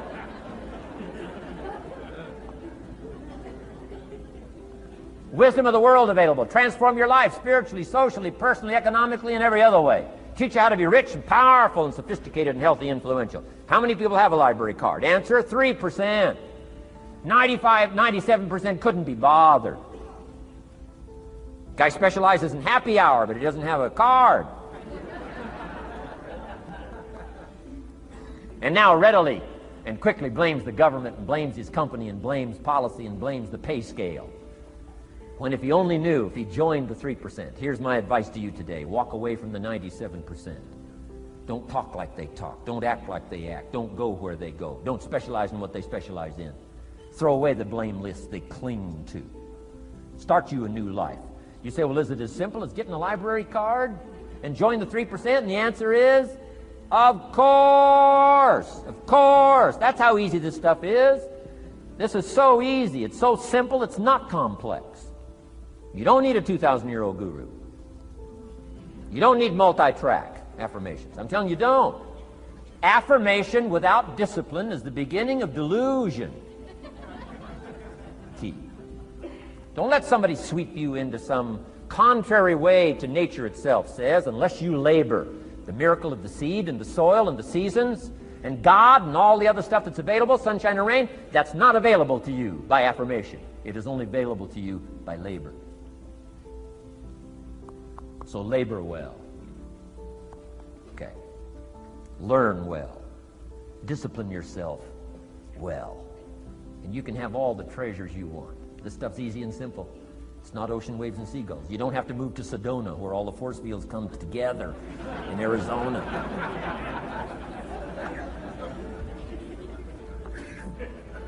Let's teach our kids the simple ways to transform their health, number one. Their economics, number two. Their ability to communicate, number three. Their life and treasure and lifestyle, number four. Spirituality, number five. And the list goes on and on. Let's not leave out any of the least of disciplines that encourage us to do the next one, to do the next one, to do the next one. First thing you know, this whole scenario for you is spinning up instead of out of control on the negative side. This is all you got to do. It's as simple as this. It's as simple as a start, committing yourself to life change. And once you start down this road, I promise you, you'll join the 10% and the 3%. We're going to talk financial independence in just a little while. Guess how many people can retire from the income of their own personal resources when it comes time to retire? Answer, 5%. In the most independent country in the world, 95% are dependent, 5% are independent. Take charge of your own retirement. I'm telling you, if you take charge of your own retirement through personal development and all these skills we've taught today, plus what's coming up, financial independence, I'm telling you, take charge of your own retirement, you can multiply it at least by 5, maybe by 10, maybe by 20, maybe by 100. Let the government take care of it, some company take care of it, you got to divide by 5. Take charge of your own life, take charge of your own day, take charge of your own conversation, take charge of your own family, take charge of your own possibilities. And learn these skills, develop this kind of strategy, and I'm telling you, life will open up for you. Join the 3%. Join the 10%. Join the 5%. Walk away from the 95%. In our Leadership Weekend we teach, find out what poor people read and don't read it.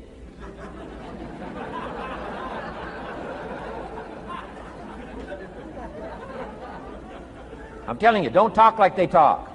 Lend a helping hand, but don't fall into their poor philosophical scenario. Don't blame what they blame. Don't use the excuses they use. It's called the language of the poor. Switch gears, switch language, switch ideas, switch strategy. Start with the simplest of disciplines. And don't bemean any of these disciplines. The smallest of disciplines starts the process of life change. And if you'll invest in this thing called discipline, you can have whatever you wish. It's called the beginning of a miracle. Now here's the last clue on discipline. Do the best you can. We covered earlier, but here's a good scenario for the do the best you can. I've got a good question for you. Is the best you can do all you can do? And the answer is no. Strangely enough. If we all fell on the floor right now and did as many push-ups as we possibly could, and let's say for some reason you haven't been into push-ups lately, I can't imagine why, but let's say the best you can do is 5. And you look up at the rest of us and say, hey, 5 is the best I can do. We can tell by the look on your face that's probably true. 5 is the best you can do. Now, is 5 all you can do? The answer is no. If you rest a little, you can do 5 more. Wow. And if you rest a little, you can do 5 more. And if you rest a little, you can do 15 more. How did we get from 5 to 15? It's a miracle.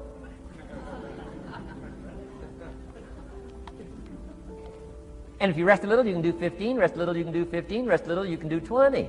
How did you get from 5 to 20? It's a miracle. Did you know you can keep doing that? Do a little more, rest a little, do a little more, rest a little, and finally get up to 50 push-ups? Is it possible to get up to 50 push-ups? Of course. How do you go from 5 to 50? It's a miracle. How do you get a miracle going? Number 1, do what you can. Don't leave out what you can, from writing a letter to your mother in Florida. Start cleaning it all up. 2, doing the push-ups. Go from 5 to 50. It's a miracle. Number 1, do what you can. Number 2, do the best you can. Here's number 3, rest very little.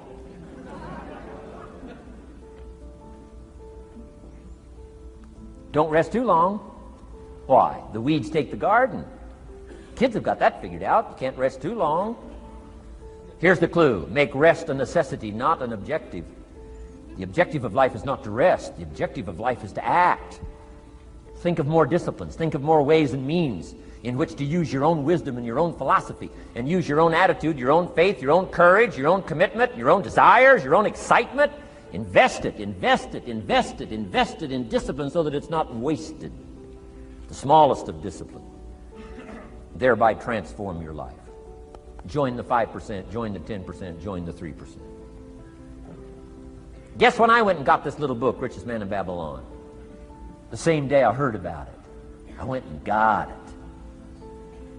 Somebody says, well, Mr. Rohn, does that make you different than most other people? And the answer is yes. Somebody says, well, why is that? We don't know. We don't know. What do you know? You don't know. I don't know. None of us knows. Some do and some don't. The numbers don't change. Only the faces change. from those who get in on a seminar like this, listen to a dynamic sermon, read a book, listen to some cassettes, take seriously the next conversation of a friend who wants to level with you, and do something about it. And you can walk away from the 97% and not live there anymore. Because if you don't, the next 6 years of your life will be like the last 6. Mr. Shove said to me, Mr. Rohn, 6 years now you've been working. I'm telling you, the next 6 years of your life is going to be like the last 6, unless you take advantage and start making these personal changes. I made the changes, totally revolutionized my life. So take a look at the next 5 years of your life. It's going to be like the last 5, unless you change. And if you will change, everything will change. Join the 5%. 10 years from now, the numbers are going to be the same. But I'm telling you, some faces in this audience can change and start showing up in the 3% crowd, in the 5% crowd, in the 10% crowd, and thereby dynamically affect your life and your future.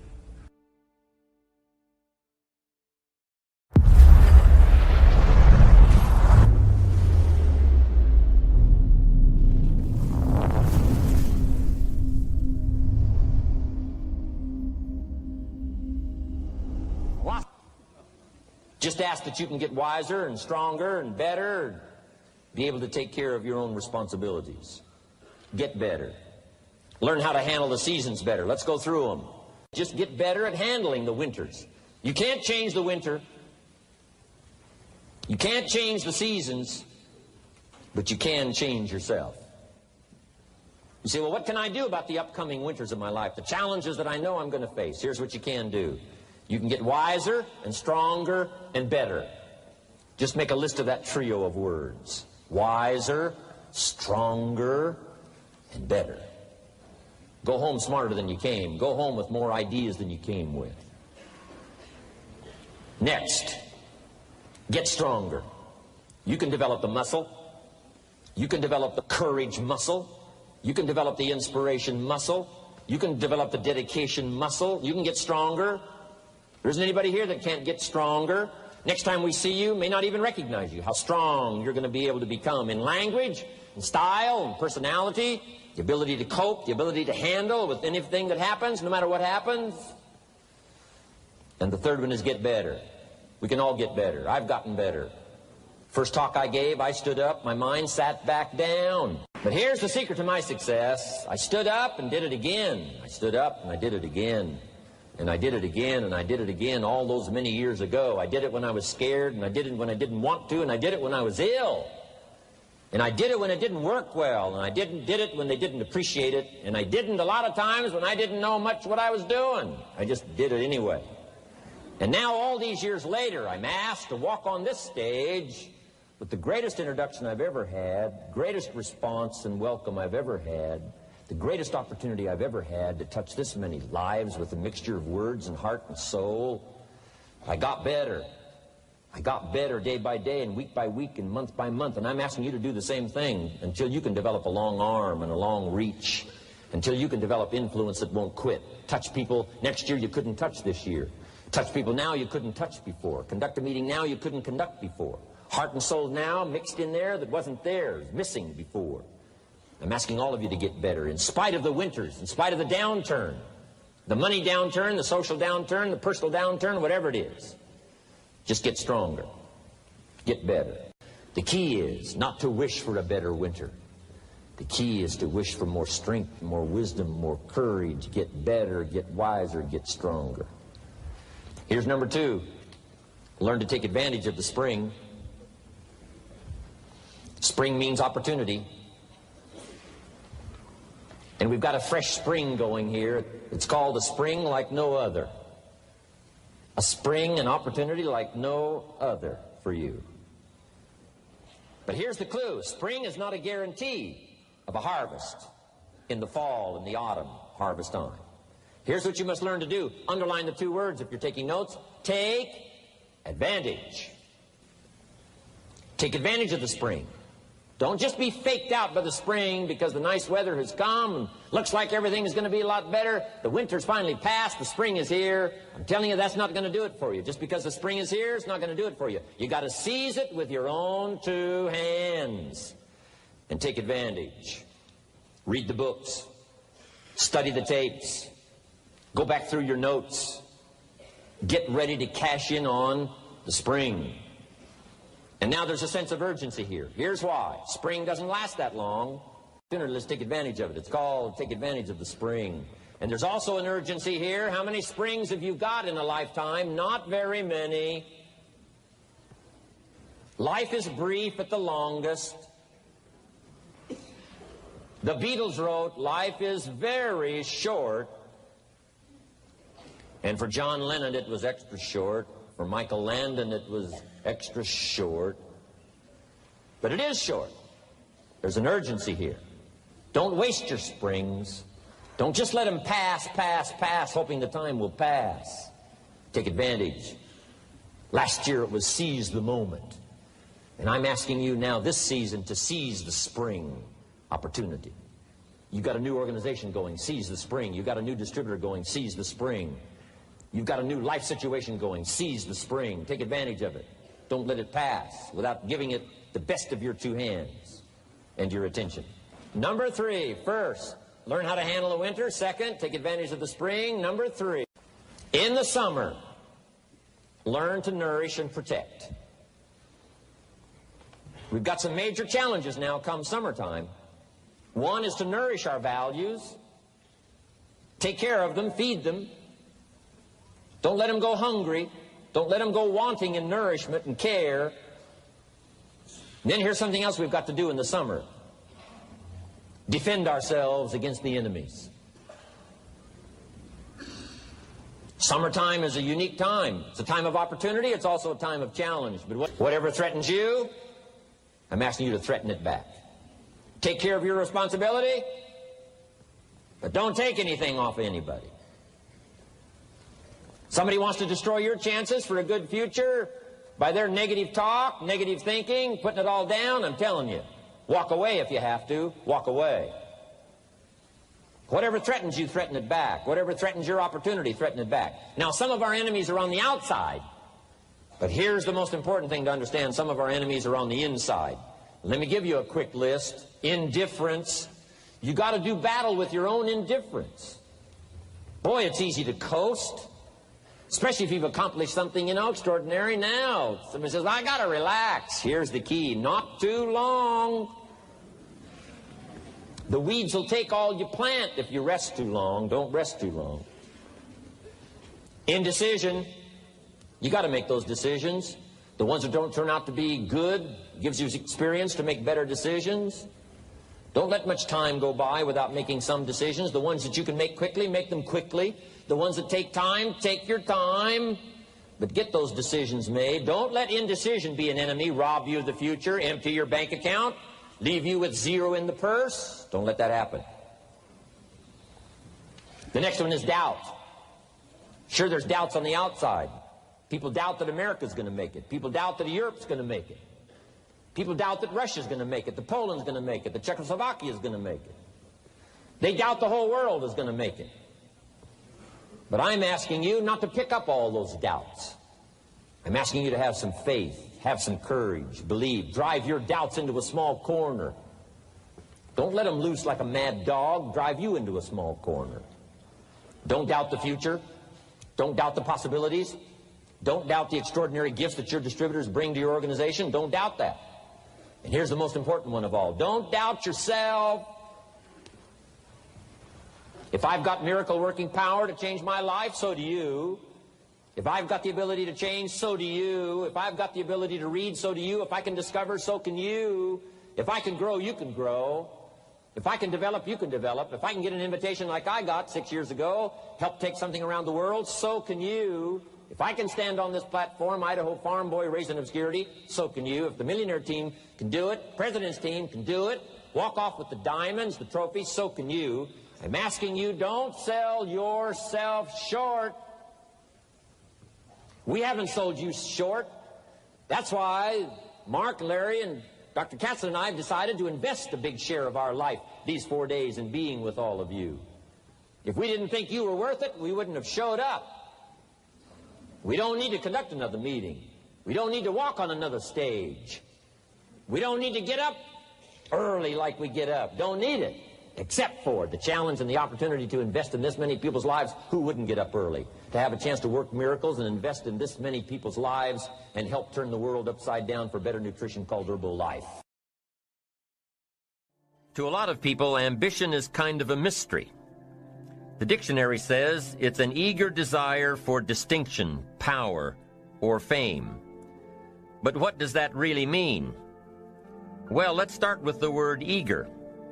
All by itself, eager is kind of exciting. Kids are eager for their birthday parties.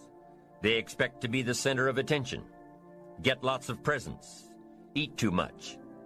I guess grown-ups are eager for birthdays too. Unless, of course, they're embarrassed that the number of candles on the cake outnumber their achievements. But we can be eager to see a ball game, eager to see our kids in a dance recital, eager to see an old friend, eager to shop for a new car. Eager sounds like a lot of fun.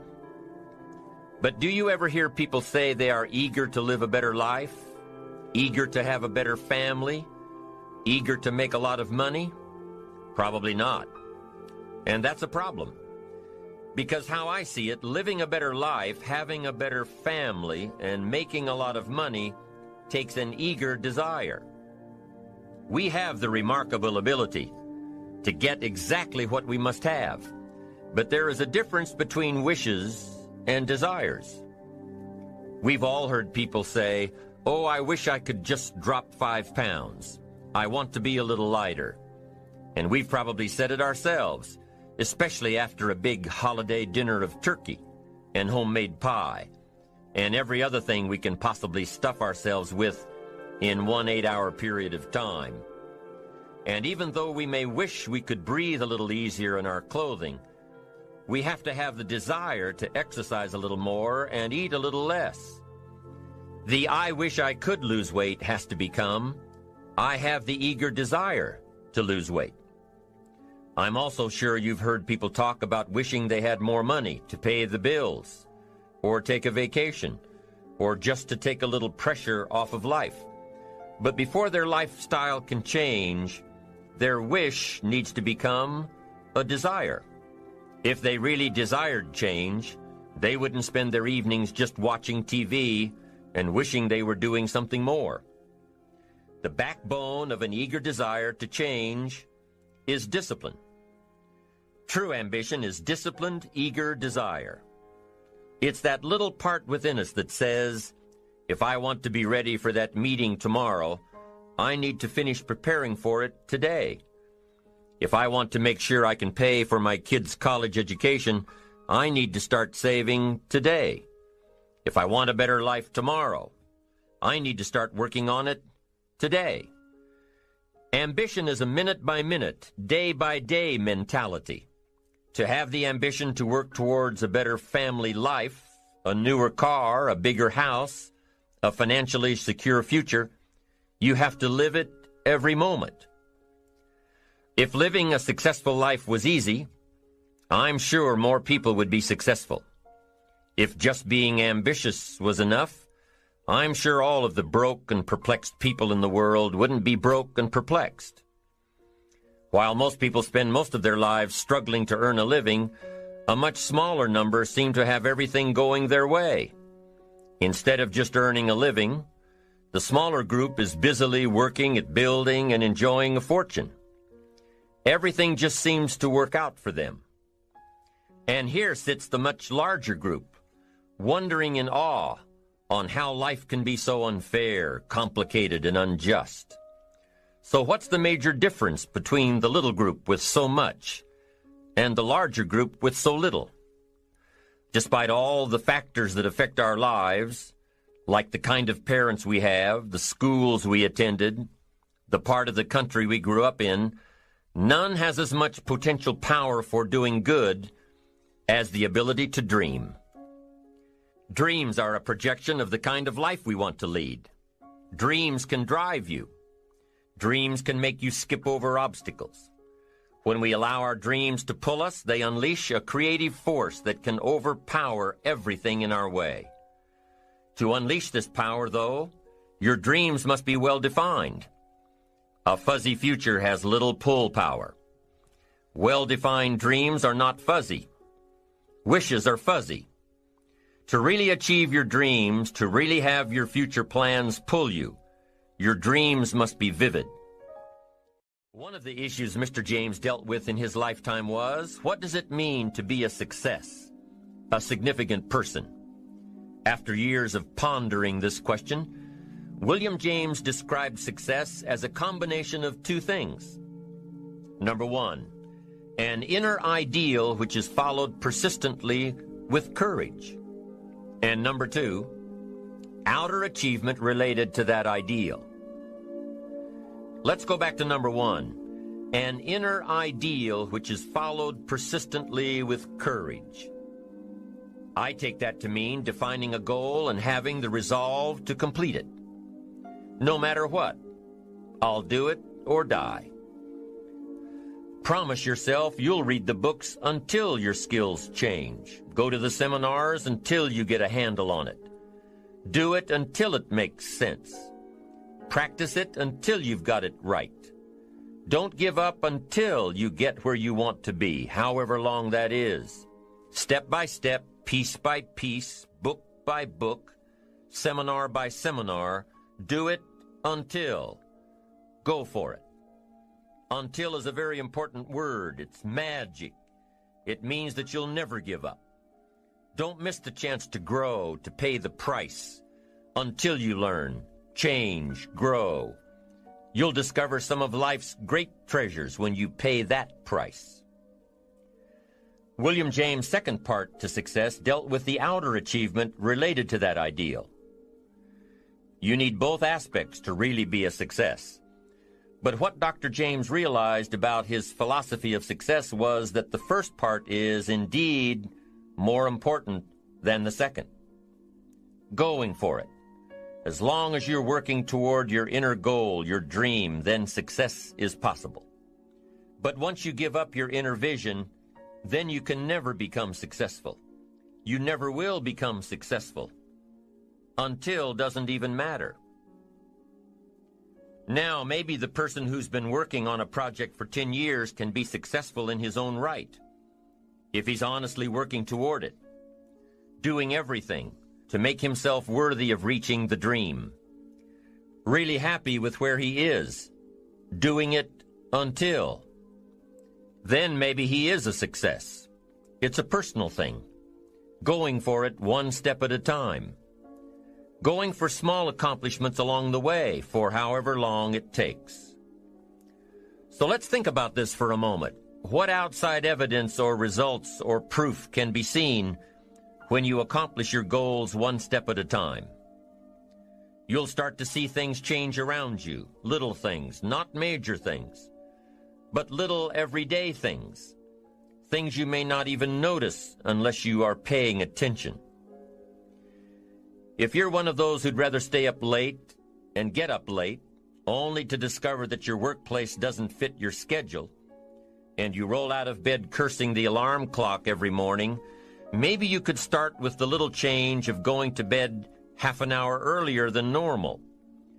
And maybe you'll see, in time of course, you can't train your body overnight, maybe you'll find out that you jump out of bed in a better mood, and that your day will start better, and that you'll get more done, and that the people around you that caused you problems aren't so hard to work with after all. It all starts by making one little change and adding to it every day. You see, you can't change what's going on around you without first changing what's going on within you. Start changing how you look at mornings, and sure enough, people will start changing how they look at you. When you start changing how you think, how you act, how you treat others, how you treat yourself, when you start responding instead of reacting to life, life will start responding to you. I'm telling you that you can do it with your lifestyle. You can do it with your sales career. You can do it with your management career. You can do it with any part of your life. You cannot believe what can happen in such a short period of time. So you ask yourself, what small changes can I start making today? Well, you can start in your car on your way to work. If you're sitting on the highway, stop-and-go traffic, moving at about 15 miles per hour tops, look at the guy or the lady sitting next to you and give them a smile, or thumbs up, or even wave. Now, some people might think you're a little strange, but hey, you'll feel better. And tomorrow, when you get into the office, how about a big cheery hello to the people at the front desk, and everyone you see on the way to your office? And when you get home tonight, how about giving your wife or husband and kids big hugs instead of collapsing on the sofa? When you start with the little things that make others happy, improve their day, you'll find that these little things add up to big ones. So what happens when you start taking charge of your own personal happiness, your own life? Do you think that these little things will somehow make a difference in meeting your goals? You bet they will. You can't do it alone. You can't be successful by yourself. It's hard to find a rich hermit, you know.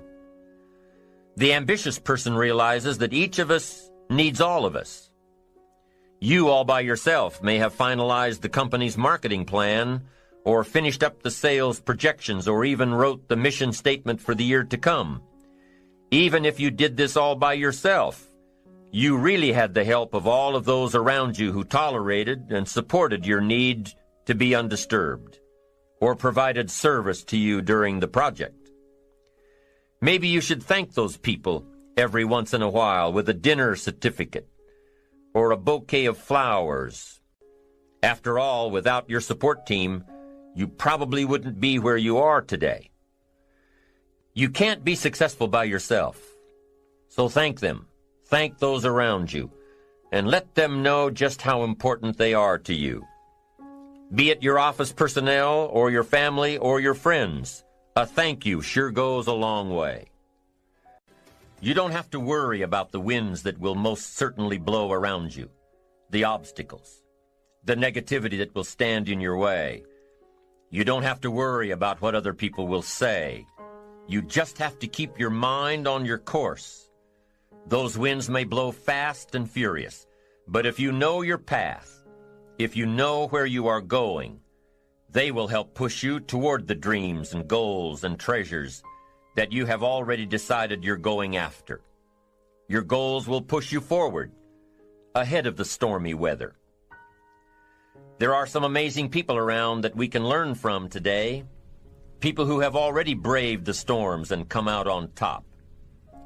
People who are still alive today. People who started with nothing and ended up with something great. Famous people, not so famous people. Maybe even people you know, but don't know their stories. People who had an early vision and ambition. People who turned their focused dreams into the reality of success. One of my friends tells this story about her dad. She thinks he's cheap. She gives him a hard time every time they go to one of those all-you-can-eat places, because he eats all he can eat, until he can't move, until he needs to take something for indigestion. But she knows where he came from, his history, and understands just why he is the way he is. He eats all he can eat because he was raised in an orphanage, a place where you had to grab all you could or you'd be hungry. But the real story behind her father is that he made himself a millionaire with nothing more than a dream. He watched his own father drown when he was 4, was taken away from his mother a few years later and put into an orphanage because he was so bad. Raised by other people, strangers. After growing up in foster homes, he decided to go out on his own. He barely finished high school, but he found a job as a vacuum cleaner salesman. He did well, really well. But the woman he loved didn't want to marry a vacuum cleaner salesman, and he really didn't want to be one. So he went to college, went on to medical school, prospered, really prospered, led a tremendously successful life as a radiologist, and is now retired, goes fishing, rides his Harley. Stories of success are all around us, everywhere. Take the time to talk to these people or read their stories. You might learn something. You might find out that they have already traveled the path you are now on. Many of these people have written books on their journeys. These books tell the stories and give the secrets that we can all learn from. Let's say you decided to take a trip, just a short one, maybe for a weekend. Let's say you want to go away to a place you've never been before. Wouldn't you want to find someone who had been there? Ask them a few questions? What's the best way to get there? The safest route? The quickest route? What do I need to bring to be totally prepared? What fun things should I look for on the way? What dangers do I need to avoid? By talking with someone who has already been there, it'll make your trip that much more enjoyable. It's the same thing with life. By listening to those who are farther along in the journey you are interested in taking, and learning from their successes and failures, you just might pick up something that will make your journey that much better. Listening to the stories of others can be motivating, captivating. They can provide that extra push you've been looking for. They can demonstrate what the power of ambition is truly all about. They've been there. Their knowledge is valuable. And when you use that knowledge and motivation to take action, you'll gain momentum. Eventually, you will find that the key to motivation, true motivation, is right there inside you. You won't have to look elsewhere to get pumped up, turned on, charged up. With the right knowledge behind you, you will learn how to motivate yourself. With the right knowledge, you will find yourself becoming inspired on your own. And in order to move forward, you must be motivated, inspired, ambitious. You must have dreams and goals that create ambition, good ambition, positive ambition.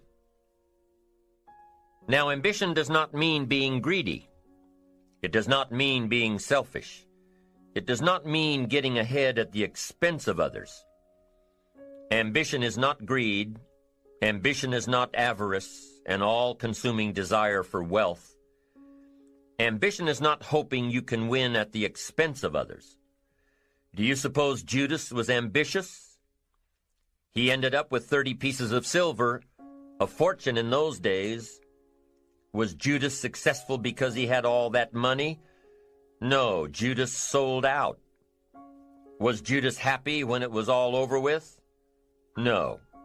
The money didn't make him happy. What he did to get the money certainly didn't make him happy. What Judas became in the pursuit of his fortune caused him to end his own life. What drove him was not ambition. Ambition is not greed. Ambition is an eager desire to achieve, an eager desire to get ahead in life, to do more for your family, to prosper in health, wealth, and relationships. Now, desire does not always translate into ambition. Desire is what you want for yourself. A bigger house, a better car, a fatter bank account, a better life.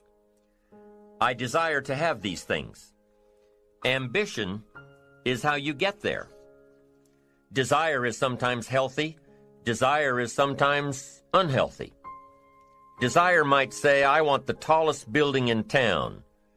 The destructive side of desire might urge you to tear all of the other buildings down. I guess that's one way to do it. You might get away with tearing down the first one and maybe the second one. But in your desire to tear them all down, sooner or later, some guy is going to be standing out in front of his building saying, I'm on to you. Get out of here. And pretty soon you're no longer known as a builder. You're known as a destroyer. Now, the second way to have the tallest building in town is to see it, dream it, and plan it, and put your team on it, work on it. Go through all of the steps to get there. Do it right. Have the ambition to be the owner of the tallest building in town. And go through all of the right steps to get there. If you really want it, and have the skills to do it, and the patience to weather all of the storms, your ambition will lead you there. We get paid for bringing value to the marketplace. Now, it takes time to bring value to the marketplace. However, we do not get paid for time, so we cross that out. Mistakenly, the man says, I'm making about $20 for an hour. Not true. If that was true, you could just stay home, right, and have him send your money. So that's not true. We don't get paid for time. We get paid for value brought to the marketplace. Now, since that's true, here's one of the key questions of my talk to you today. Is it possible to become twice as valuable to the marketplace and make twice as much money in the same time? Is that possible? The answer is yes. Could you become 3 times as valuable as you might be right now to the marketplace and make 3 times as much money in the same time? And the answer is yes. 5 times, 10 times? Of course. America is unique. It's a ladder to climb. It starts down here, let's say, at $5 an hour, and it keeps going up. Top income last year, $80 million. The guy who runs Coca-Cola. Now, that's a heck of a ladder. That's why everybody wants to come here, right? The boat people are not headed for Vietnam. People haven't plotted and schemed for 50 years saying if I could just get to Poland, everything would be okay. Not true. Everybody wants to come to America. And the reason is because we've got the best wind ever blowing in our favor. We've got the best economic opportunity anybody's had in 6,500 years. And all you have to do is understand it and take advantage of it. Now, there's some key questions to ask here. Why would the marketplace pay someone only $5 an hour? Very simple answer. They're not very valuable to the marketplace. Now, we must underline to the marketplace. This person might be a very valuable brother, yes. Member of the family, valuable, yes. Valuable member of the church, of course. Valuable citizen of the country, yes. Valuable in the sight of God, no doubt. We're all of equal value in the sight of God. But if you're not very valuable to the marketplace, you don't get much money. You say, well, it shouldn't be that way. Well, then you got to start your own country. You know, this one's been in process for 200 years, and this is the best we've been able to come up with so far. But here's the key. You don't have to stay here. Now, there was a big debate in Congress last year that this $5 was not enough, should be 6, should be 6, should be 6. But we don't need legislation. 6 is already on this ladder. The next step up. You know, if you work for McDonald's, they'll pay you $5 an hour to take out the trash. If you whistle while you take out the trash, they'll pay you $6 an hour. So we don't need that legislation. You just need to take lessons on how to whistle. Have a good attitude. Now, as you begin to climb this ladder, why would the marketplace pay some people $50 an hour? Answer, evidently, they must be more valuable to the marketplace. 10 times more valuable. And is that possible for someone to be 10 times more valuable and earn $50 an hour instead of 5? And the answer is yes. That's what America is all about. Now, why would the marketplace pay some people $500 an hour? Evidently, this person must be much more valuable to the marketplace. That's what's important to understand, to the marketplace. And would the marketplace pay one person $80 million for 1 year's work? And the answer is, of course. If you helped a company make $1 billion, would they pay you $80 million? I'm telling you, it is possible. And that's why America is so exciting. That's why this financial ladder is so exciting.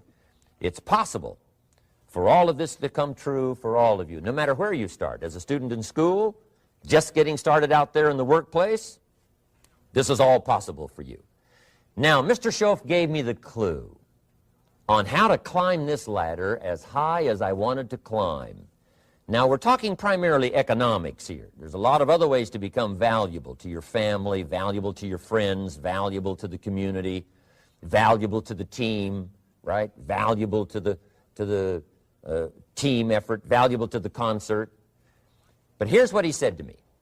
In climbing this ladder economically, all you have to do is work harder on yourself than you do on your job. Once I heard that, it made sense to me. I kept hoping that everything else would change around me, found out that if I went to work on myself, worked on my skills, worked on my language, if I became better than I was each year, if I grew in skills and language and vocabulary and competence, then I would become attractive to the marketplace. Not very long ago, a company called me and said, Mr. Rohn, we're expanding internationally. We'd like to have a bit of your expertise to help us. Would you give us a bit of your time? We'll add some millions to your fortune. And I said, okay. And I thought later, isn't that interesting they would call me? Then my second thought was, of course they'd call me. Who else would they call? I can get the job done. Now, what a contrast for me, farm boy from Idaho, raised in obscurity, parents of modest means, broke when I was 25. How come I would get a telephone call and someone offer me a lot of money to help them in expanding around the world? Simple answer, evidently, something happened to me between age 25 and where I am today. And I can tell you where it all started. From my teacher, Mr. Schoaf, who said to me, we don't have to change what's going on out there. That's the wind that's blowing. All we have to do is change what's going on in here. And now there's several ways to do that on personal development. And let me give you those ways. Here's the first one. We must learn from personal experience. Pretty simple. Learn from what happens to you. Take a look back over the last few months. Did you make some mistakes? How could you correct those for the future? Take a look back over the last year. Have you done it right or done it wrong? Let's correct it for the next year. Learn from your personal experience. Mr. Schoaf asked me when I first met him, he said, Mr. Rohn, how are you doing? You've been out there now 6 years. And I said, I'm not doing very well. He said, I suggest you not do that anymore. What a simple, swift analysis to my situation. He said, if you keep doing it, the next 6 years will be like the last 6. You don't want that to happen. Let's make the changes. So learn from your personal experience. Now here's number 2, why I came to share this video experience with you today. And that, I call it OPE, other people's experiences. That's me, other people. That's your teacher, other people. That's your friends and colleagues, other people. The people you meet that can pass along to you their experiences, what's happened to them, the mistakes they made, how they corrected them, how they changed their health and changed their bank account and changed their income and changed their future. That's it, other people. Now there's 2 kinds of people to learn from. One is failures. It's too bad failures don't give seminars, right? That would be valuable. Bring your notebook, have them tell you how they lost it all and threw it all away, threw their health away and threw their friendships away and things didn't work out well. That would be valuable. But now then we must also learn from positive, people that have done well. They've got the health, and so we ask them, how did you become so healthy? They've got the skills, so we ask them, how did you become this skillful? They've got the income, so we ask them, how did you get here in such a short period of time? So now here's what's important in personal development. In learning from other people, we learn, number 1, by observation. We learn what we see. We watch people that are successful in what they do. In sports, we watch their disciplines. In business, we watch their disciplines. By observation, what we can see. The reason I created this video is something that you could see someone's experiences translated for you. Second, we learn by what we hear. I've got some of my lectures on cassette tapes, so you can take them with you wherever you go and learn by listening. Turn your car into a mobile classroom and listen. And then listen to the sermon on Sunday morning. Listen to the lectures. Listen to the teacher. Listen to someone who's got something good to say. And then number 3 is vitally important on personal development, and that is read all the books you can possibly read in your lifetime. Mr. Schoaf got me started on my library. I've got one of the better libraries. Haven't read everything in it, but I feel smarter just walking in it. My library. At least I was smart enough to buy it. Now I got to be smart enough to read it. And then, of course, I got to be smart enough to decide what's valuable and then do it. But this one is very important. Become a good reader. Some books that helped change my life. Mr. Schoaf recommended, of course, the Bible. And my parents made sure I was a pretty good scholar by the time I was 18. That's been so beneficial for me, drawing from those illustrations, reading about those stories, people who made it and people who didn't make it and what the difference was. And then other books that helped to really change my life. One called Think and Grow Rich by Napoleon Hill. And then a book that helped me become financially independent by the time I was 31. And that book is called The Richest Man in Babylon by George Clason. And I'm going to share a little bit of that book with you when I get to financial independence today, our third subject.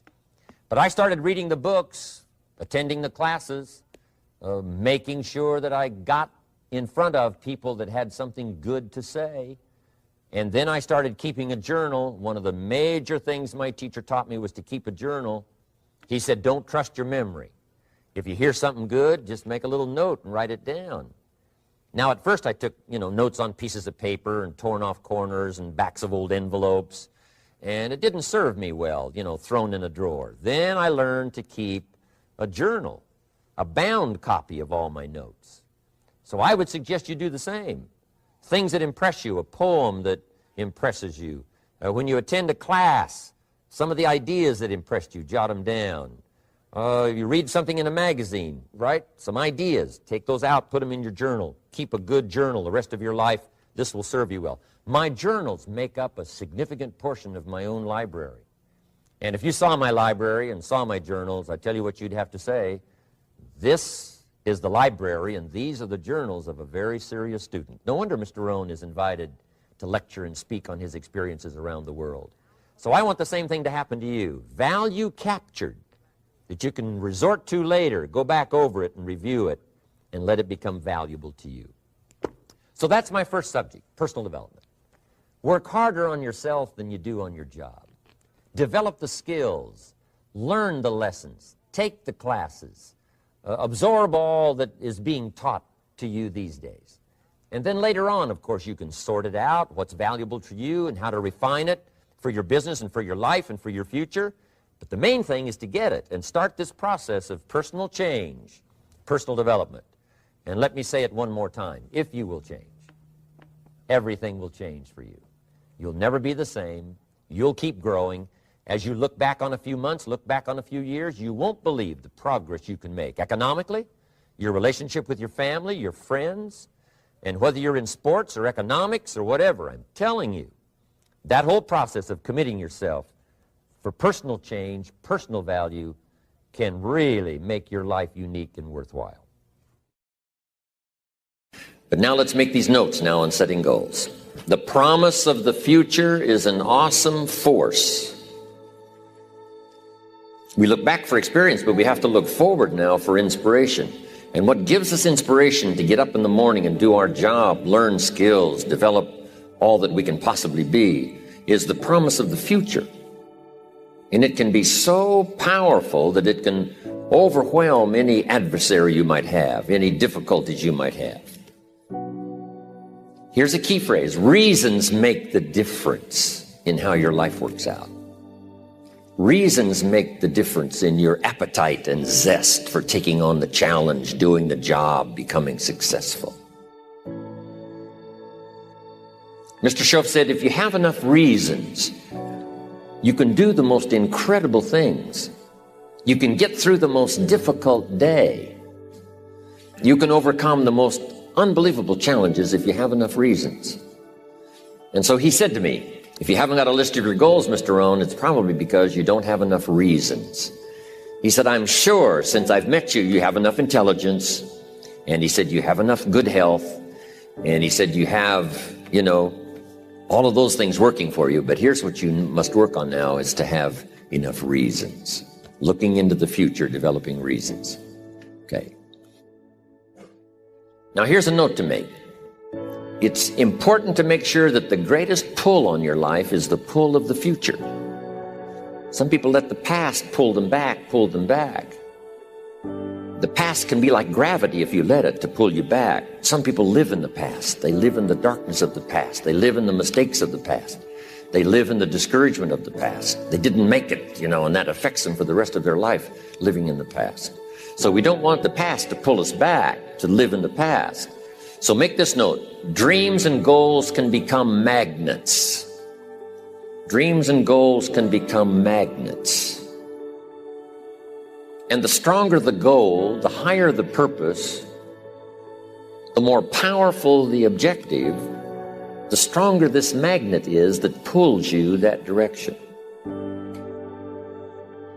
Now, not only does your goals and your objectives pull you that direction, here's what they also do. They pull you through.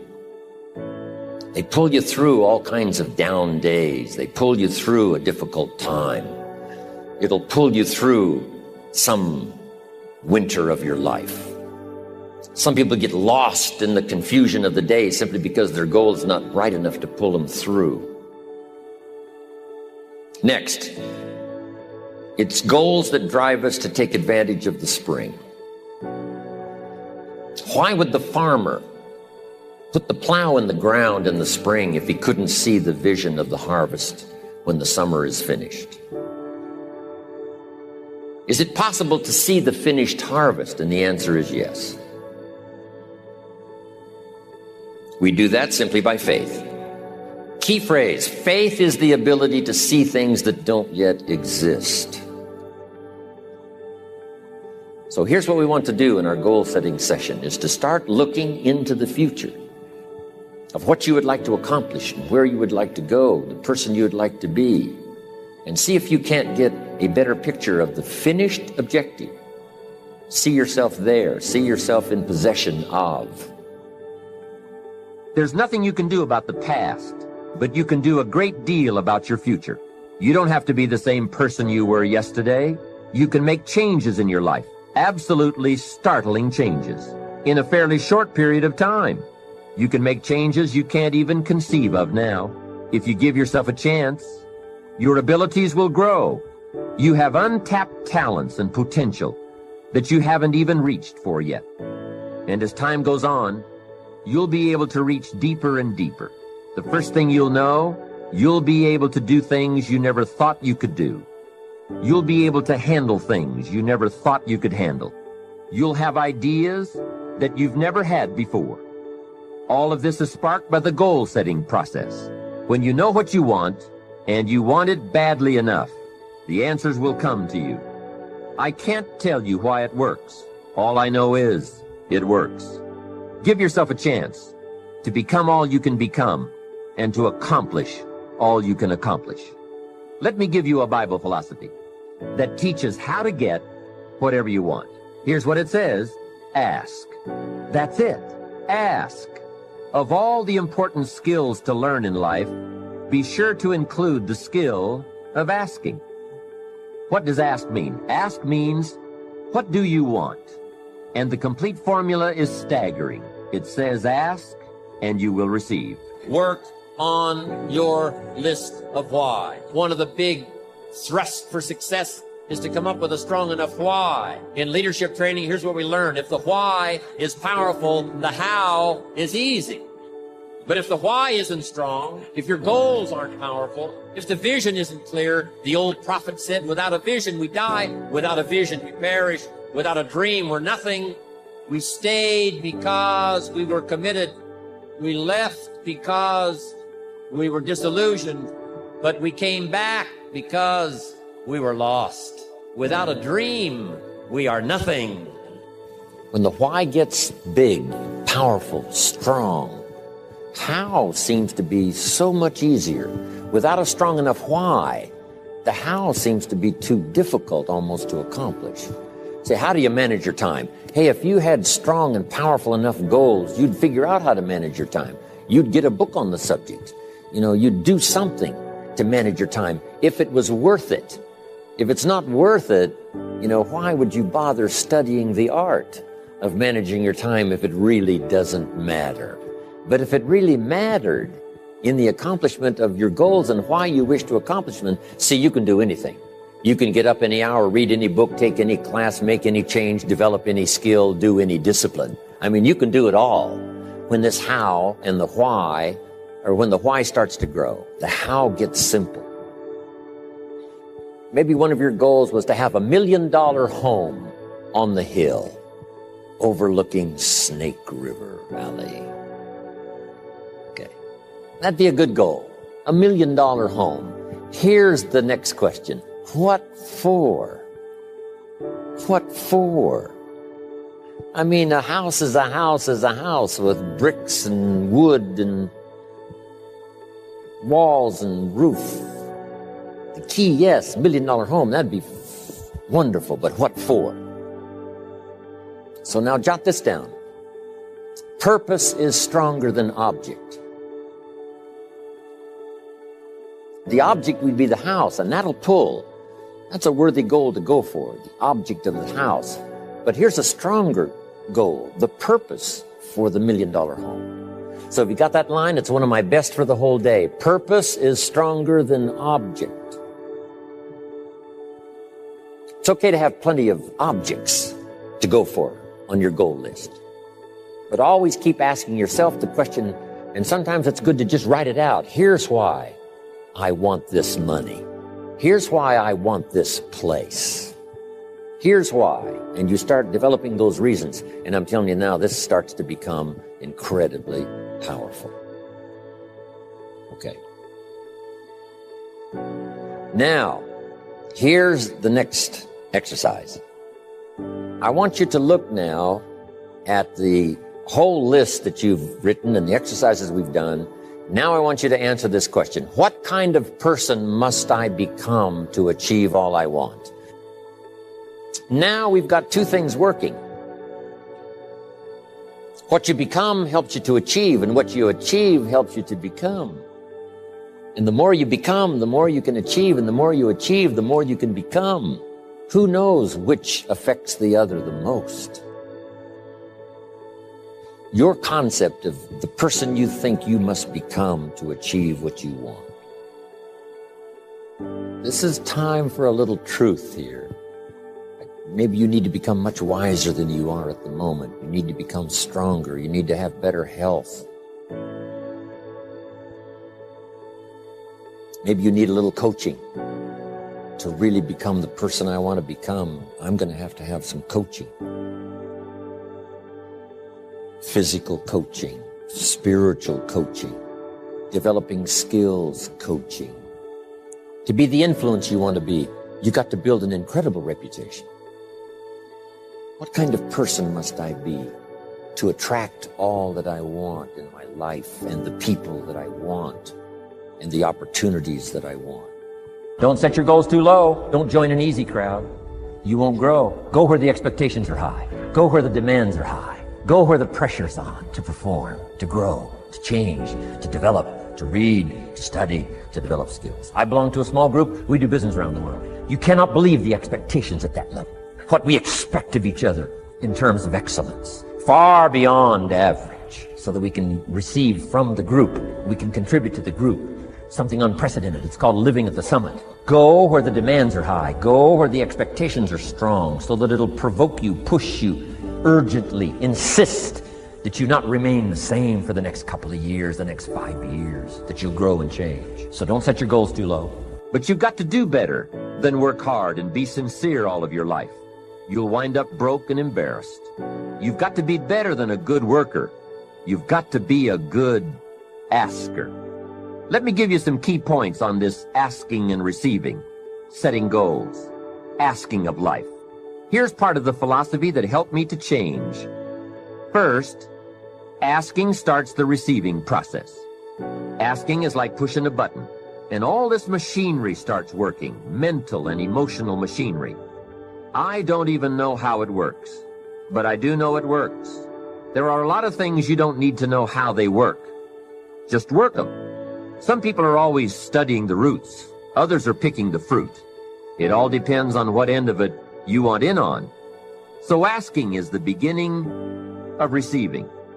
Second, receiving is not the problem. You don't have to work on receiving. It's automatic. So if receiving is not the problem, what is the problem? It's failing to ask. The man says, I see it now. I got up every day this year and hit it hard, but nowhere in my house is there a list of what I want from my life. Can you see? Good worker, poor asker. Third, receiving is like the ocean. There's plenty, especially in this country. It's like an ocean here. Here, success is not in short supply. It isn't rationed so that when you step up to the window, it's all gone. No, no. Well, if that's true, what is the problem? Well, the problem is some people go to the ocean with a teaspoon. Have you got the picture? A teaspoon. What I suggest you do in view of the size of the ocean is trade your teaspoon for at least a bucket. And you will look better at the ocean with a bucket. Kids won't make fun of you. Now, here's something else to remember about asking. There are two ways to ask. One is ask with intelligence. It didn't say ask intelligently, but I'm sure it meant that. Don't mumble. You won't get anything by mumbling. Be clear, be specific. Intelligent asking means how high, how long, how much, when, what size, what model, what color. Describe what you want. Define it. Remember, well-defined goals are like magnets. The better you define them, the stronger they pull. And give your goals purpose. Answer both questions. What do I want? That's the object. And the second question, what for? That's purpose. Purpose is stronger than object. What you want is powerful and it will pull. But what you want it for is more powerful. Here's the second way to ask. Ask with faith. Faith is the childish part. It means believe you can get what you want like a child, not an adult. Many adults are too skeptical. They've lost that wonderful childlike faith and trust. Don't let that happen to you. Believe in, have faith in yourself and your goals. And get excited like a child. Childlike enthusiasm. Nothing can beat it. Kids think they can do anything. How exciting. They hate to go to bed at night and can't wait to get up in the morning. Develop that kind of enthusiasm toward your life and your goals. And be curious like a child. Kids can ask 1,000 questions. Just when you think they're finished, they come up with 1,000 more. They'll drive you to the brink. But it's really a virtue. Have plenty of curiosity. Ask questions. That's how you learn. Setting goals is a very important part of our life's process. Guess how many people have a constant plan for setting, rearranging, evaluating, and strengthening the purpose of their goals? The answer is very few. In fact, if you will do this, you will become among the few who do, that become the envy of all who watch. In the leadership seminar, we came up with a whole 10-year plan of goal setting, business goals and personal goals, family goals, economic goals, financial independence. It's a basic fundamental. In fact, if you will work hard on setting goals, put together a plan for setting goals, reevaluate them, rearrange them, constantly talk about them, go over them again and again, I tell you what this process will do in my personal opinion. It'll put you in what's known as the top 5%. And if you want to be successful, if you want your life to really change in major ways, this is one of the fundamentals. A constant plan for setting, rearranging, evaluating, and strengthening the purpose of your goals. We need to take a look into the future. We've got to have the future well designed. The future is called the promise. And here's what we teach in our leadership series. The promise of the future can be an awesome force for your own future. The promise of the future, designing the future. There's two ways to face the future. One is with apprehension, and the other is with anticipation. I promise you, in my travels around the world, most people face the future with apprehension. And here's why. They don't have it well designed. They've sort of left that up to someone else to fix. But here's the best way to face the future, with anticipation. And you can face the future with anticipation if the future is clear, if the future is well designed. In setting goals, it's very simple. Number one, decide what you want. You just take a little time. You sit down and say, what do I want? What kind of skills do I want? What kind of income do I want for the future? Where would I like to go? Places I'd like to visit. Habits I'd like to acquire. Skills I'd like to have. You just take a little time to think about what you want. Economics, friendships, people you'd like to meet, places you'd like to go. You just take some time. And then I suggest, when you've thought about what you want for the future, make a list.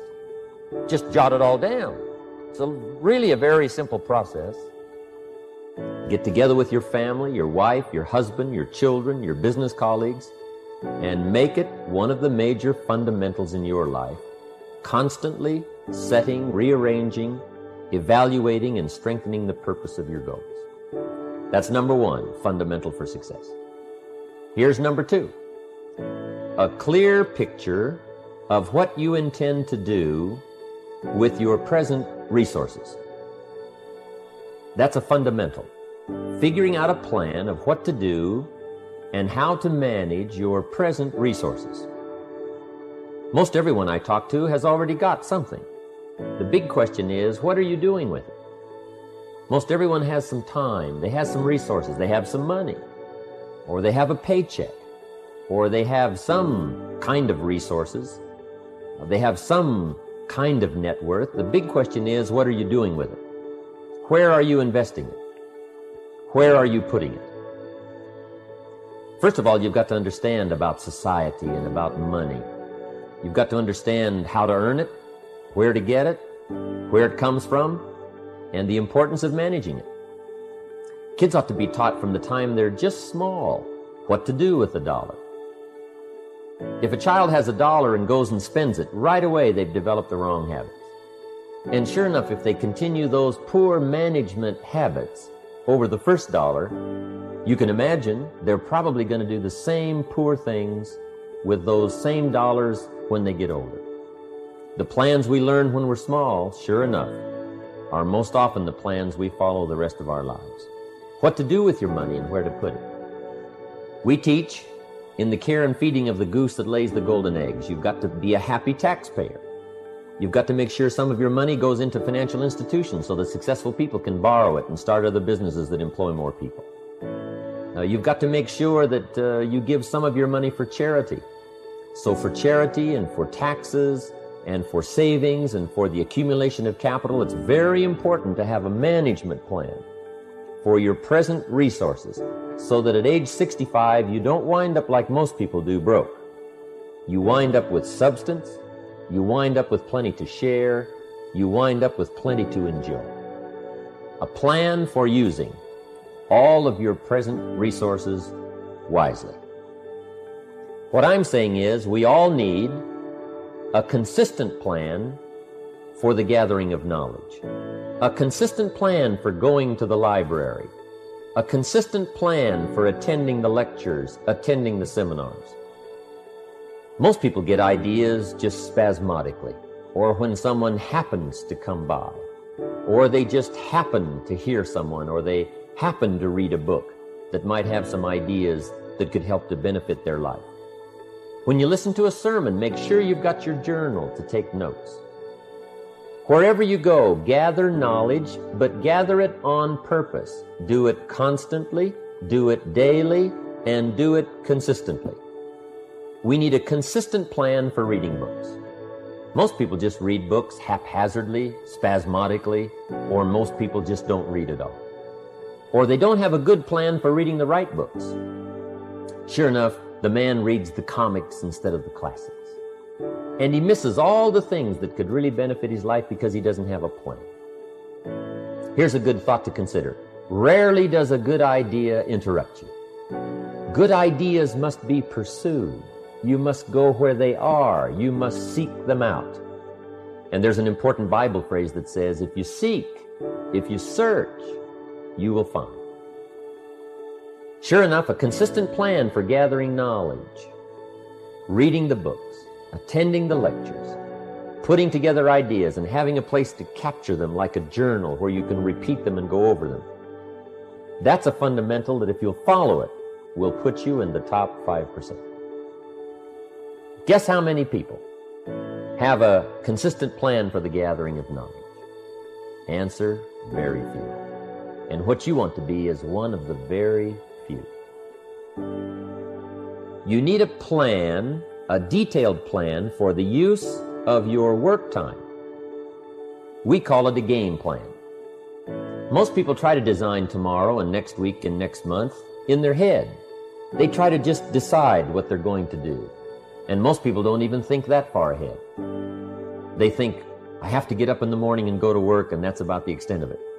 But a game plan for financial independence, a game plan for your work time, a game plan for your personal time. The family needs a game plan so that you won't miss some of the important things that are helpful to your life and to your success. The kids need a game plan. Mom needs a game plan. Dad needs a game plan. You need a business game plan. You need a game plan for your office. If you're in business, a game plan for your business.